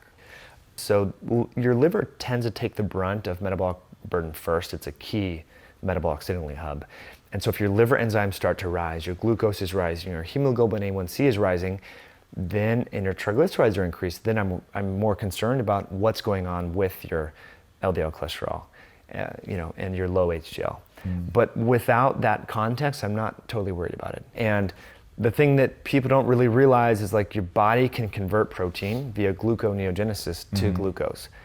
There's certain cells and tissues, red blood cells, the neuron, various central nervous system cells within our brain that absolutely need glucose. They can't use fats or ketones. Right. Protein can be back converted, as can liberating stored body fat. The body fat is, you have your triglycerides and your triglyceride. On top of that is glycerol. And when you liberate that for free fatty acids to make ketones, that glycerol gets converted to make glucose. So a lot of people think you need to have carbs to raise glucose for obligate glucose utilizing cells, but that glycerol backbone gets shunted right into that cycle. So yeah, it's interesting, Tom. I don't know what the solution is for people. Should they go carnivore? Should they not? I think if you have digestive issues, it's worth a shot. And it sounds so polarizing, controversial, but in functional medicine, we've been talking about this for a while. People like Jeff Bland and Sid Baker, Mark Hyman, an elimination diet, which was essentially just basically plain old white rice and lamb. That was it. Like, that's almost carnivore in the sense, obviously, if you overdo the white rice, you're going to negate some of that, but it was really eliminating all the variables that could affect the immune system. Man, I'm really interested in this. One, that's the kind of thing I like to eat. Like if you told me that I could have hamburger and eggs, I'm done. Like I don't need anything other than that. And because I don't struggle, like I could eat a very, what most people call boring diet just because it's the same thing over and over and over. I'd be very fine with that. Like you said 5 years ago, you'd give a very different answer. 5 years ago, I would have said yes. In fact, for an accidental period probably of about 6 months, I was like, vegetables are unimportant, you don't need them. And I felt like money. I was absolutely fine. Was it a true carnivore diet? It must have been pretty fucking close. Like it would have been beef, eggs, cheese, probably some lettuce and pickles that would sneak in on burgers occasionally, but obviously I don't eat the bun, I don't have ketchup or anything like that. So it would have been real close. Yeah, I mean, so the question is, are you going to make your microbiome more resilient or not? people should try various diets and see what works for them. And I think a lot of people get stuck in this regimented thing where, and it can backfire on them too. They're carnivore, so then when berries come in season, when people might watch this towards the end of summer, blueberries are gonna be in full swing. Does that mean you totally avoid blueberries? Because I believe, I'm not one of these people that think plants are bad. I think blueberries, the anthocyanidins and the various antioxidants have a lot of benefit to your microbiome and to your body in general. But then when you start to identify that you're a carnivore, or you're a keto, or you're vegan, then you close yourself down a little bit. So I think in your case, you don't have any major health issues that I'm aware of, that you've talked about. So I would just continue what you're doing, but maybe in the winter, probably the best time to go carnivore. I'm gonna say fuck you. And I have one health issue, and that is I'm dying. So the only real question I care about in every Health Theory episode I do is, how do I live forever? Like, if you're steering by how you feel, which is essentially what I do, I just don't know what its impact is on longevity. If a carnivore diet, like if somebody could tell me, no, 1,000%, if you do a carnivore diet, you're gonna live to 150. I'd be all over the carnivore diet all day, every day. I wouldn't even think about it. I'd never touch another fucking blueberry in my life. Like, I would just eat it. But it's that big fucking question mark about longevity that winds me up. Well, let me pose this question to you. How could a diet be negatively affecting your longevity if it makes you feel better, if it makes you sleep better, if it improves your heart rate variability, if it makes you stronger, if it makes you recover better? How could it slow down your longevity? Or affect longevity in a negative way? I don't know. Maybe I'm not thinking about this through properly, but it doesn't make sense to me. That's interesting. This shit is so interesting, man. Like, yeah, look, I love the experimentation. I love the open mind, really be looking for new things. In fact, to that point, what is something that you're excited about now? Totally improving, I get it. You're not the expert. You're not like putting your chip on the roulette wheel, but like, what's something that's cutting edge right now that's got you really excited? I think the ability to manipulate mTOR has made me very excited. So we kind of talked about mTOR is kind of the gas pedal on our cells to grow. And one of the reasons that you fast, one of the main benefits of fasting prolongedly is affecting glucose, insulin, mitochondrial function that we introduced the show on, but it drops mTOR to the floor. And we know that chronic mTOR overexpression is linked with premature aging, diseases. So I think the ability through drugs, through exercise, and through fasting protocols to manipulate this critical energy sensor called mTOR is super fascinating. So I think, right now in 2019, a lot of people are microdosing psilocybin and LSD. I personally experiment with that fairly often. I think in 2 years, people are going to be microdosing rapamycin. People are going to be microdosing various mTOR inhibitors they're like called calorie restriction mimetics. So we're kind of manipulating the physiologic effect. Aren't people already fucking with rapamycin? It's a very few and far between. You mentioned the other one. I'm blanking on it right now. Like metformin. Metformin, yeah. Do you take metformin? I don't. I take berberine. Interesting. So the one thing, like when the cameras stop rolling, the one thing a lot of people are like, yeah, I fuck with it, is that 1,000%. I'm talking doctors. Yeah. Where I'm like, all right then, like it's one of those, it is only my fear of the unknown where it's like, if something seems too good to be true, it probably is. And I don't know what kind, because they've been giving it to diabetics and cancer patients for a long time. So I don't know what kind of studies have come out based on that, but. Metformin is probably one of the safest drugs you could take. It's actually very poorly absorbed. Here's what's really cool. So I've studied the microbiome forever. I'm very curious about how these drugs work. Like it's only 33% or something like that is absorbed. How is it working? It's affecting your microbiome. It's affecting the gut hormones and your bugs. So very safe. The only thing you might need to add more of would be B12 and folate because it purportedly does affect methylation and or absorption. But that's a very safe drug. I wouldn't be ashamed to say that I take it. I don't. I take berberine. So I do that 500 milligrams of berberine hydrochloride 3 days a week. Same thing, meant to slow mTOR. Yeah, well, it affects I don't want to get complex into the biochemistry, but you have kind of a yin yang. You have mTOR's growth, AMPK is breakdown, okay? One's neither good nor bad, they just are. Berberine and metformin increase AMPK. AMPK is a switch, just like mTOR is a switch. They're different knobs. So it's breaking down what? Crap inside our cells. Okay, so this is a little bit like autophagy? AMPK and mTOR are the key cellular switches that ultimately guide autophagy and govern whether or not we're going to tear down break down, aberrant proteins, dysfunctional proteins, aggregated proteins, dysfunctional organelles. We kind of talked about how our cells are like little homes inside our appliances. Yep. Those appliances become dysfunctional, and that's where autophagy, self-digest, comes in. And so you have a bad furnace, autophagy will help to clear that. A bad furnace in your cell would be a mitochondria, Golgi apparatus, endoplasmic reticulum. There's all these different compartments. It's even speculated that the ability to break down fat and glycogen, store glucose, is autophagy mediated.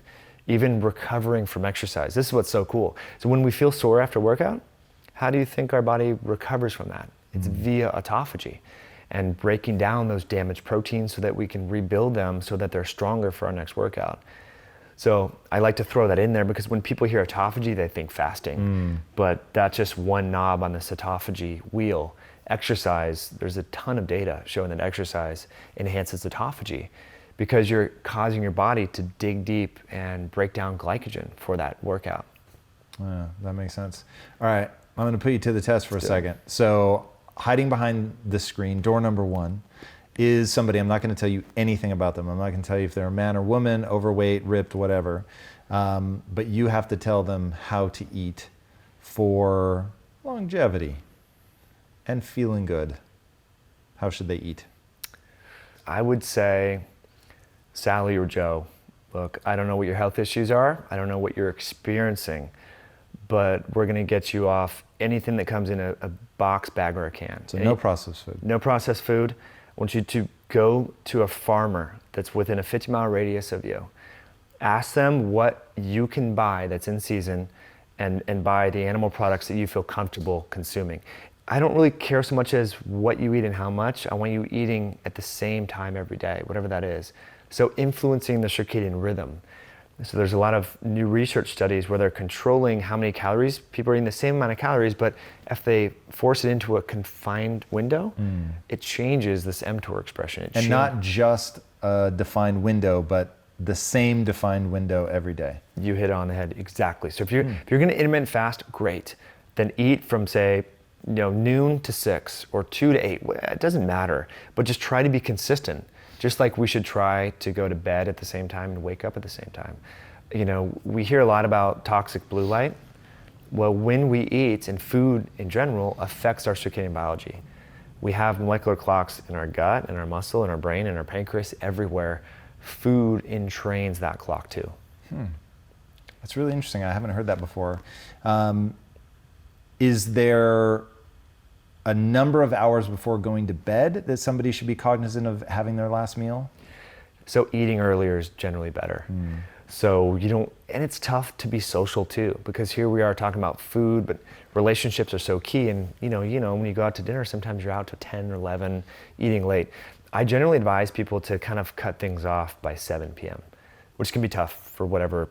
If the person didn't have any concerns about a social life, what would be the ideal window? I mean, me personally, I would say 10 a.m. to 4. And it's controversial to talk about this because a lot of people are skipping breakfast and lunch and just having dinner. If that's working for you, keep doing it. I don't ever want someone to change what's working for them just upon research that I tell them. But there's some research from University of, I believe it's Arkansas, one in Alabama as well, that they're looking at ETF, which is early time-restricted feeding. So if you look at this umbrella of intermittent fasting, within that are different protocols. Alternate day fasting, the 5-2, 16-8, where you're fasting like you fast for 24, basically, 20 hours a day. Within that is this time-restricted feeding bubble, and they are having subjects eat earlier in the day. So they started eating at 8 and cutting off at 2. And that was it. And what they showed is there was a dramatic increase in autophagy just by doing that. Changes in hormones, changes in glucose, insulin. But we always think, well, if autophagy is good, more is better. But if we think in overweight people, their fat cells have higher levels of autophagy occurring. It's a compensatory mechanism. Because if you were to, it sounds weird, but if you were to biopsy someone who's morbidly obese and you look at their fat tissue, there's a lot of necrosis and like literally tissues are dying. There's a lot of immune cells. So if you didn't know anything about autophagy and you looked at adipocytes in obesity, you would think autophagy is bad because it's upregulated. Right. And so I just want people to understand, in certain cancers, utilize autophagy upregulation to avert the immune system, to help it. So it's interesting. So it's not this clear, it's good or bad. It's contextualized and tissue specific. And sometimes more is not better. So that a lot of people are doing, hey, I did a 24-hour fast. Let's just roll it out to 96 hours, 72 hours. Well, what are your goals? Why are you doing this? Sometimes more is not better. I want to live forever. That's the real truth. It's probably a long shot, but anything that I can do to feel better, perform better, look better, I'm certainly going to be down with. So what are the lifestyle changes that somebody should make if they really want to look good, feel good for a very, very long time? Yeah, we're seeing now longevity is really spiking. So what you feel is what so many people are feeling because we've been through so many one-hit things. First it was, fat. Oh, well, you know what? We don't want eating fat. We're going to have you on all these other kind of fats. We're going to have you on vegetable and canola and sunflower and safflower. And we find out that these are so inflammatory, but that by the time you put them in your cart, they're already rancid. That's interesting. I never hear people talk about that. So explain what is so problematic about those on the shelf. It's very simple. It's very simple. The containers in which they're held, they are clear, a lot of them, and light gets through, oxidizes the oil, and it becomes literally rancid. And rancid oils mean inflammation. So when we're talking about aging, anti-aging, all of that, that's one of the premier easy things, the basic premise of the choices that we can make is the oils that we use. We're going to go on to coconut oils, different kind of oils, healthier oils. Time magazine had on their cover, eat your butter. So we keep going through these corrections, and we did the same thing with sugars. Oh, sweeteners, we can't do regular sugar, it's not good for us, so let's do the pink, yellow, and blue packets. Then it's stop, let's not do that.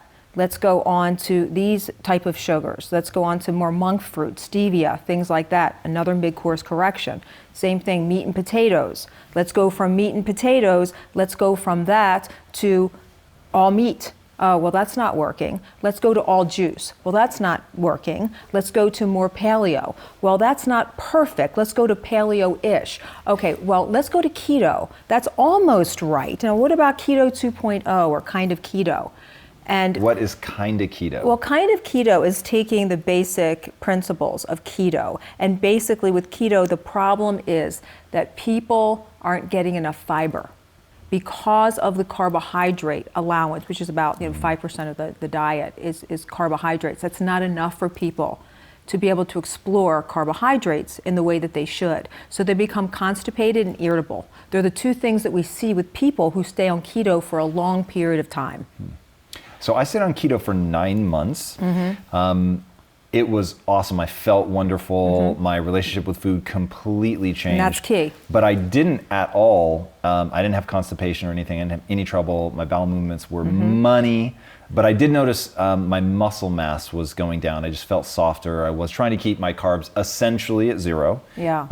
And I go back and forth. I'm saying all of this because I go back and forth on fiber and its importance. So right now, I get fiber because I do.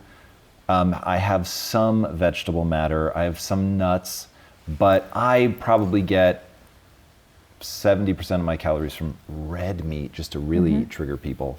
Doesn't trigger me because for some people it works.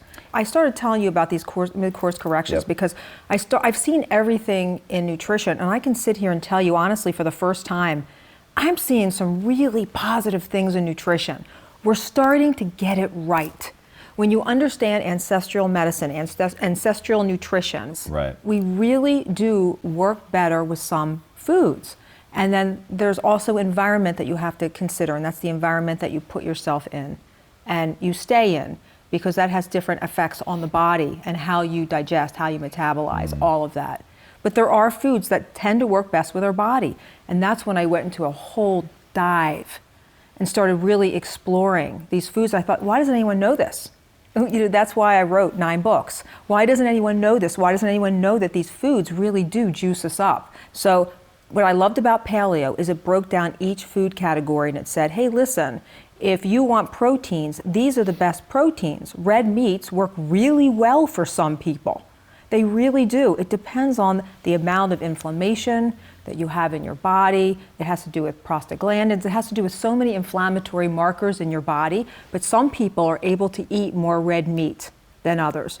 And also with paleo, it breaks down vegetables, energy vegetables versus fibrous type of vegetables. How much you should have of that. Fats, here are the good fats. So that's why I really gravitated towards that, because it basically just broke down the macros and said, these are really good proteins. These are really good fibrous vegetables. These are really good energy vegetables. And your energy vegetables should really match what your needs are. So it's not a matter of, carbohydrates are terrible for you. They're inherently bad. They're not inherently bad. You just have to match your energy. You have to match the amount of energy that your body needs to really fuel itself and to really drive. And that's the key. And so, keto, the same thing with fats. Most people, when they started keto, they were 50 to 75% fat. That works great for some people. It doesn't for others. It provides a level of discomfort. What I care about and what matters to me and what matters for longevity is that we're getting these foods that our body recognizes. We're getting these foods that our body understands. We're getting these foods that our body drives off of. Now, the template on which it falls, I believe it's very similar for us, but how much that you should have and the balance that's right for you, now that's where it gets a little bit different. And that's where personal play has to come in. And that's where a lot of these diets provide awesome guidelines. But you have to know how to read your body. Okay, so before we go into the individual stuff, you gave a great high-level overview. Now let's dive in. So getting back to the initial question of what is the ideal for somebody that wants to extend their high-level performance, what is the sort of perfect diet? I get that the truth is you have to try it for yourself and that there's massive amounts of variability, but it'd be great to just pick that sort of middle person right in the bell curve, smack in the middle. What are actual things that they should be getting at the grocery store? Yeah, so the highest quality that you can afford. That's number one. Whole food? What do you mean by high quality? High quality. So if you can get organic, get organic. So, you can get pasture raised, get pasture raised. You can get grass-fed meats. Awesome. I firmly believe that most of us operate really well off of meats. Okay? So I also find that a lot of people, in terms of protein, operate really well when they put a lot of fish in there instead of red meat. So if you're thinking, how do I build this plate? Kellyanne, just tell me how I build this damn plate.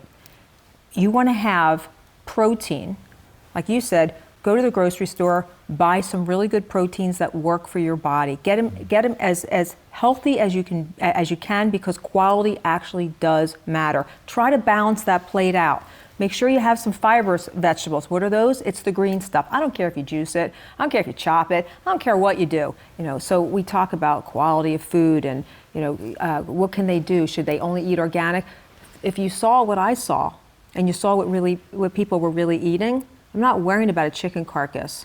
That's not perfect all the time. If you can get people to eat in balance, get as best quality as you can, get in balance, and it makes such a big difference. All right, so I want to really pinpoint this notion of balance. So when you say balance, you're talking protein, fat, carbohydrate, Yeah. Because a lot of it's very off kilter. Some people operate fantastic on 50% fat, and then other people can operate on 25%. It depends.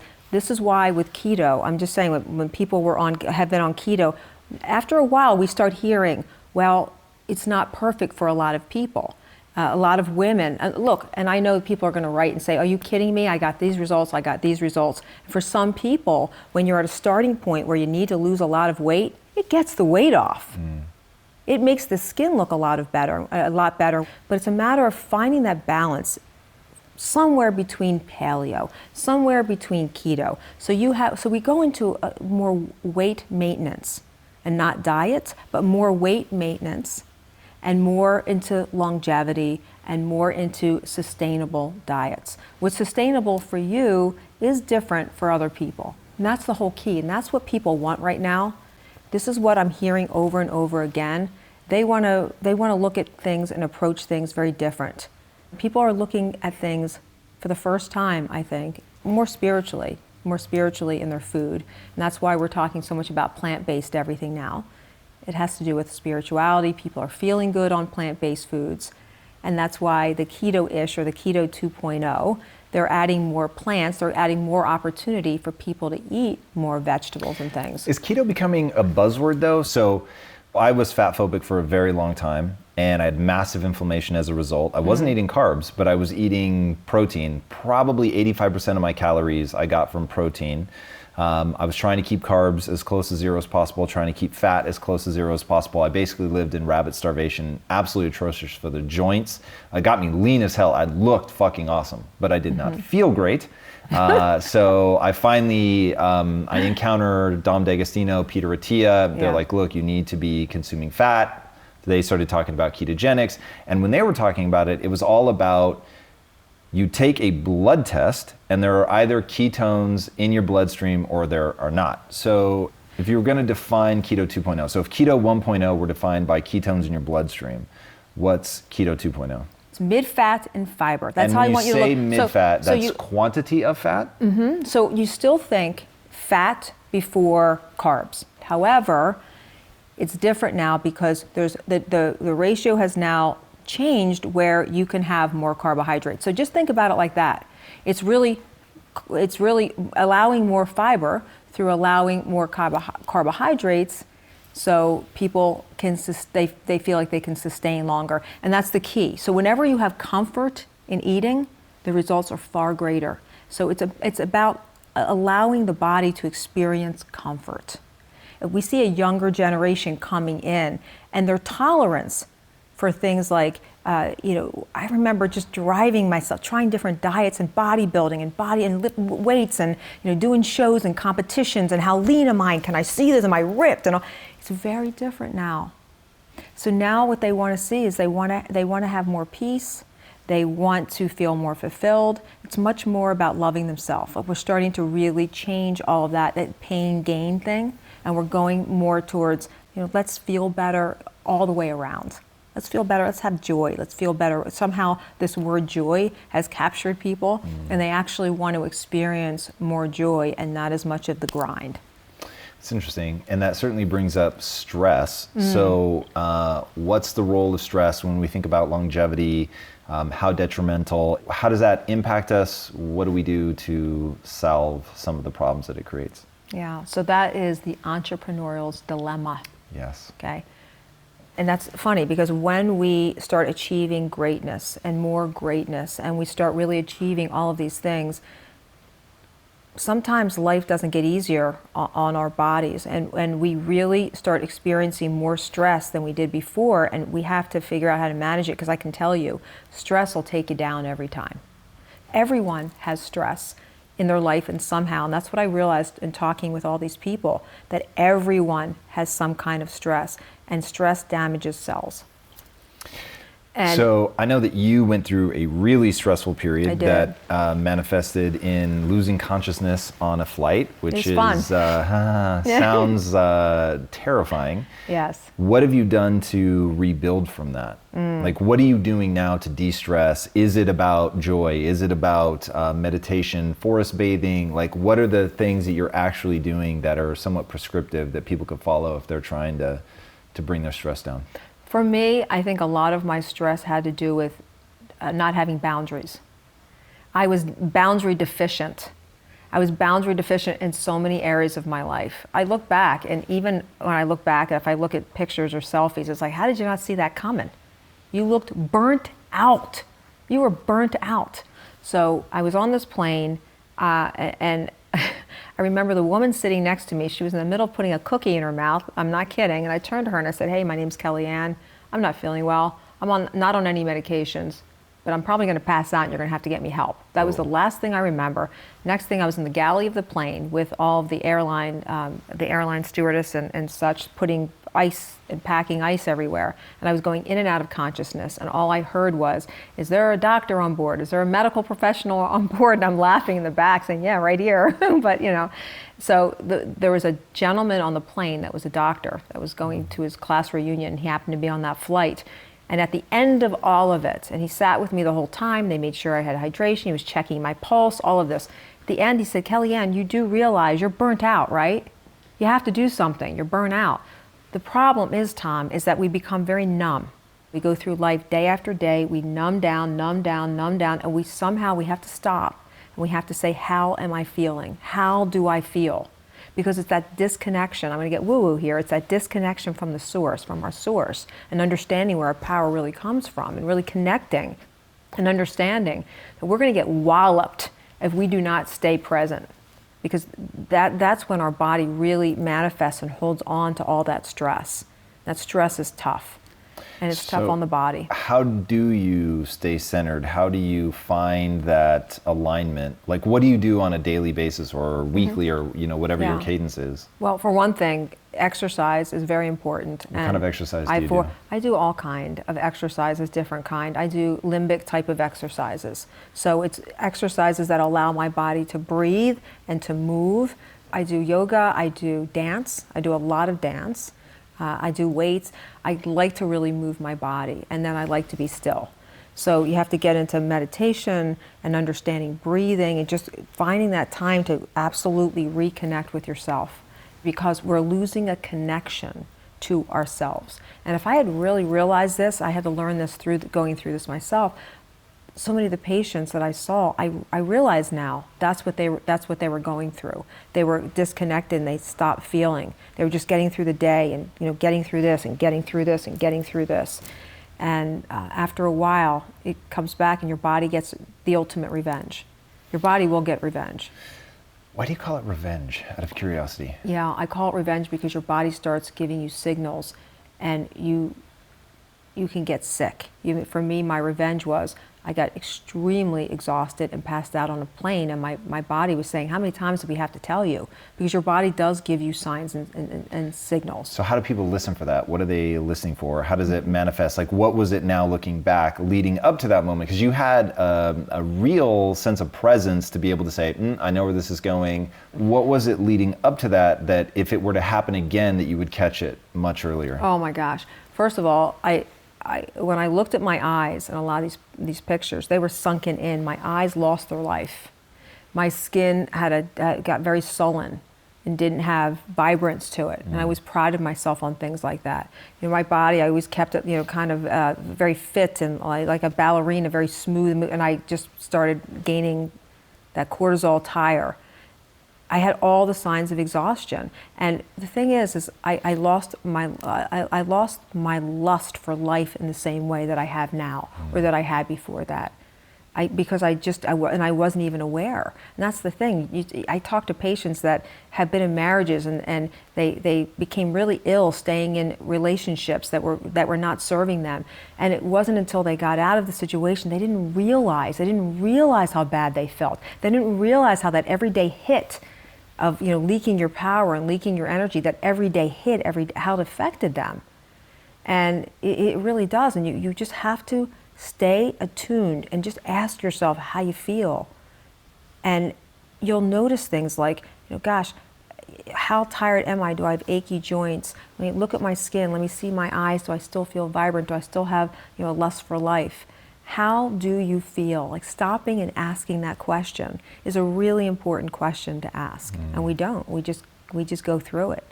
We go through it, and I had to learn, and I would never allow that to happen again. I would never say yes to as many things as I said yes to.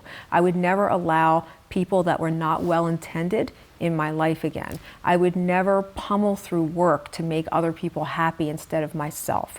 I would never put any other mission besides a mission that will serve me and those that I love. I would never put that before anything else. And a lot of everything in life, I'm really finding out, it does have to do with the six inches between your ears. It's a mindset thing, That's interesting. So I'm interested in this concept of reset, which I know you also talk about from a true just diet and bodily perspective. But talk to me about it from a mindset perspective. How do you reset? What are you doing when you're dancing? Is there anything conscious going on there? Yes. Or is that just sort of realigning yourself through rhythm and movement?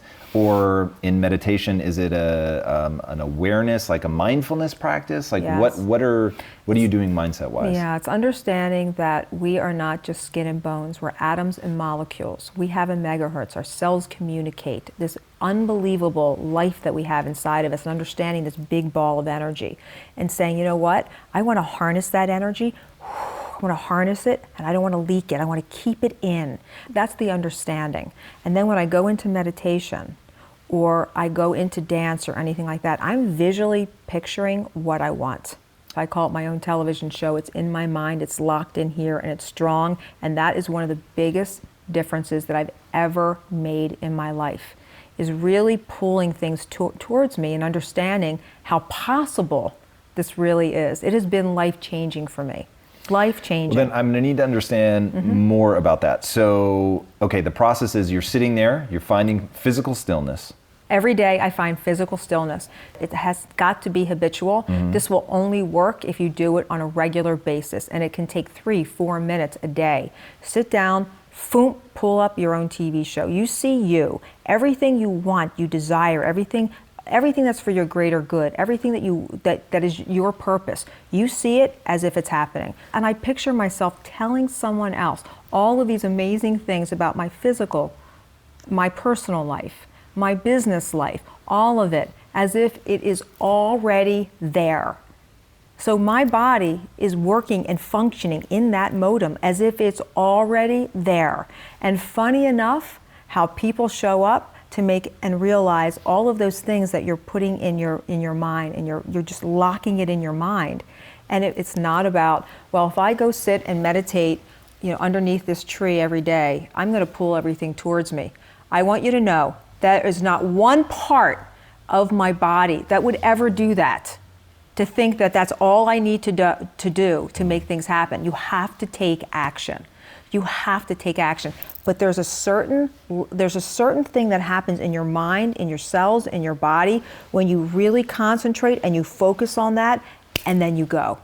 So there's the metaphysical, and then there's the physical. And you want to be able to capture and really work in both worlds, because that's where the magic really happens. Really capturing your future by demanding it. Demand it. Demand what you want. Demand it within yourself. And then you go and you get it.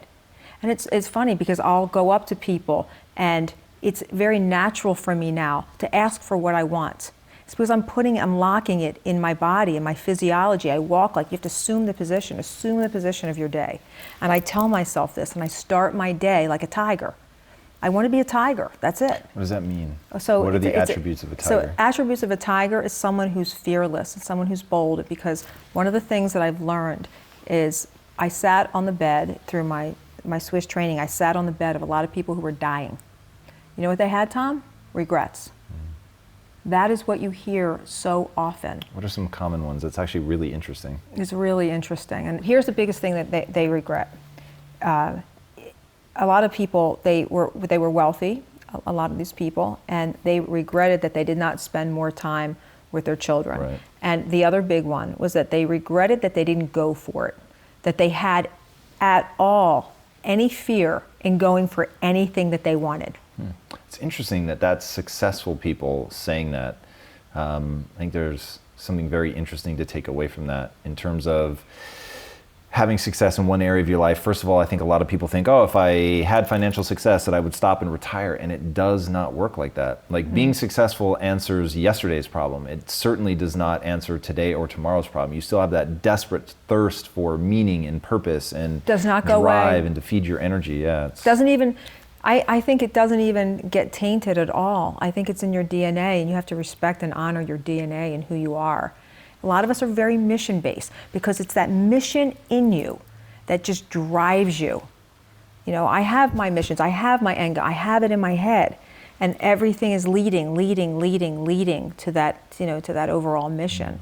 And I can't imagine any level of success that, is in front of me that would stop me from wanting to be that person, that tiger. And I'm not saying it's not good to stop, ask yourself, slow down. I'm not saying any of that. But what I'm saying is I honor my DNA. I honor the fact that my friends growing up were reading Cosmo magazine and I was reading the Diabetes Journal with Mary Tyler Moore on the cover. I honor everything, all of those things. I honor that, there's parts of me that are different than a lot of other people in terms of this drive that I have. Respecting and honoring that drive, but at the same time, not burning out over that drive. Yeah, that's an interesting dichotomy for somebody who found themselves pushing so hard, saying yes to everything, that they end up having an episode to still be able to get on the other side of that and say, okay, I've got the awareness now, I know what I'm looking out for, I know this has to be mission-based, but at the same time, I'm not giving up that drive. I still want to be the tiger. I still want to have a level of aggression. I have to be. See, there's certain things I think that are more destructive than anything else. Not honoring who you really are, that is so destructive to the body.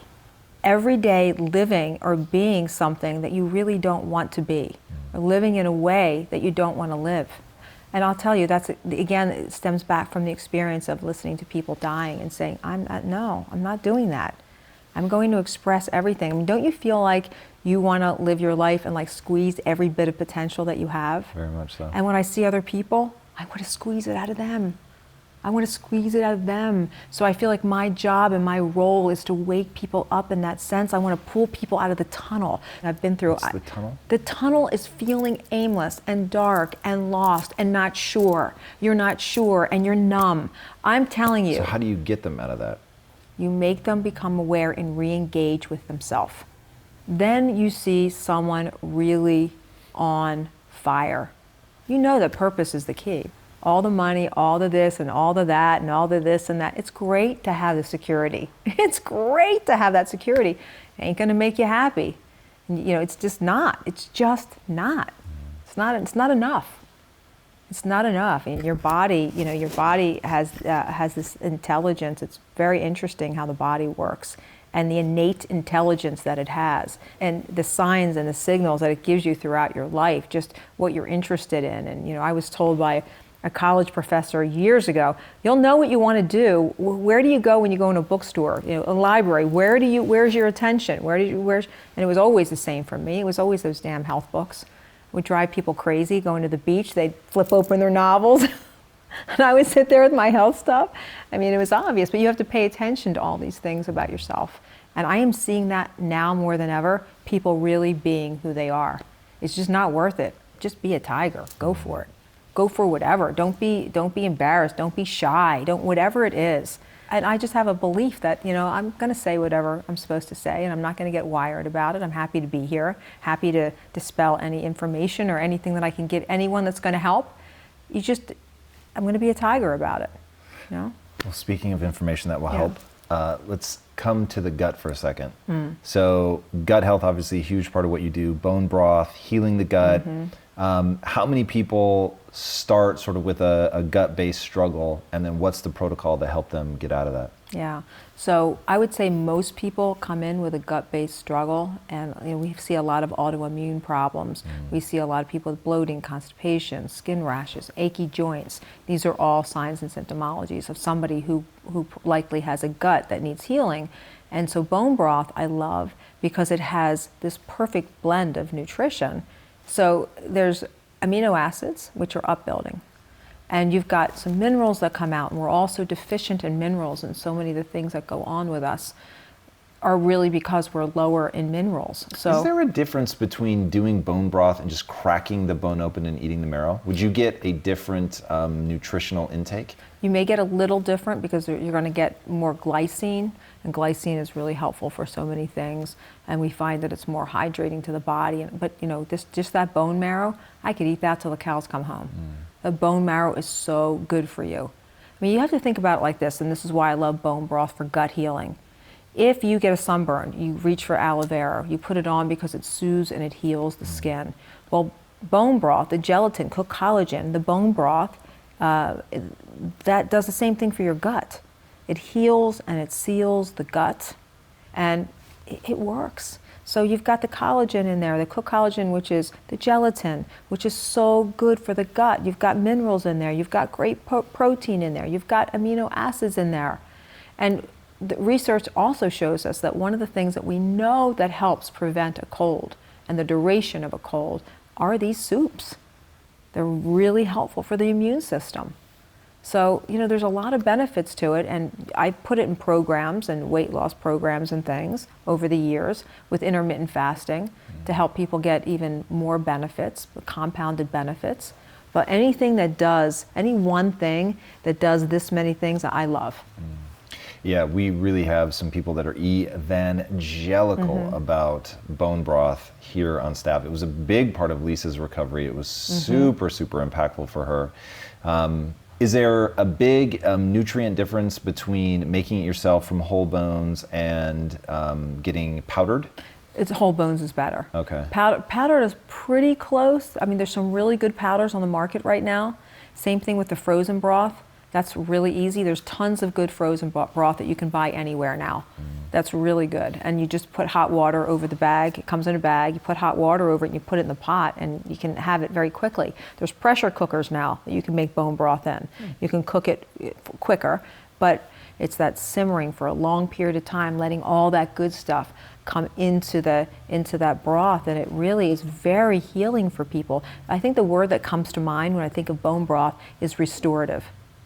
Is there any gut issue where you don't recommend bone broth? Because, oh man, the one thing I've learned with what my wife has been through is that healing gut issues is so complicated. People don't know that, how complicated it can be. And well, it's not only complicated, but it takes a long time, and you have to be patient, have to understand that 20 plus feet of intestines that are going through that. It's a long, narrow tube, and you've got, so many microbes in your body, and you want them to work for you and against you. You've got more microbes, these bugs in your body than you do actual cells in your body. So you want to nurture them.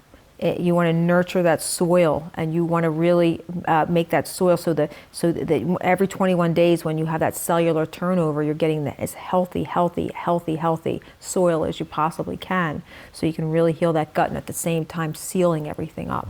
It does take time, but let me tell you, Tom, when it happens, bam, the magic happens.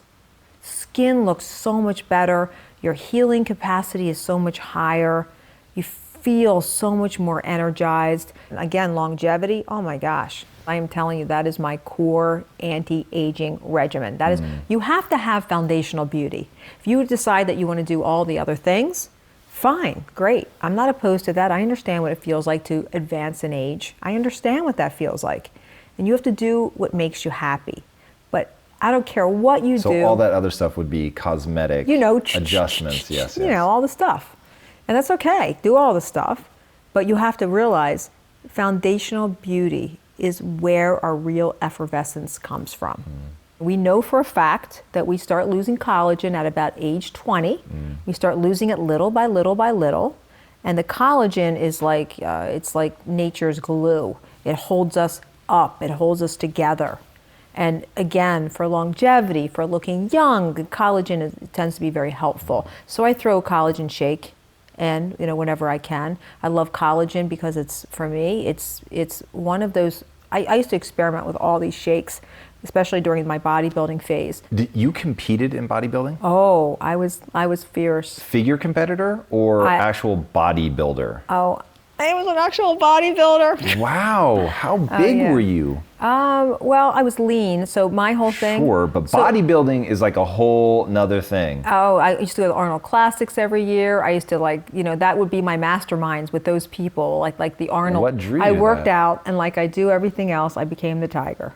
So I started working out, and instead of just enjoying working out like a normal person, I was like, how far can I fly? Because that's the question I always ask myself, how far can I fly? I want to read a book, or want to write a book. Do I write one? No, I have 5 books with Wiley Publishing, 2 with Rodale, 3 with Penguin Random House. I have to see how far can I fly?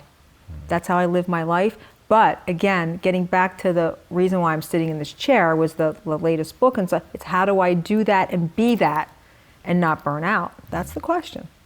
Every thought that we have creates correlating chemistry in our bodies instantaneously. It's happening 24/7, always, will never stop. But that's the part of medicine. In the last couple of generations, there's been this separation between mind and body.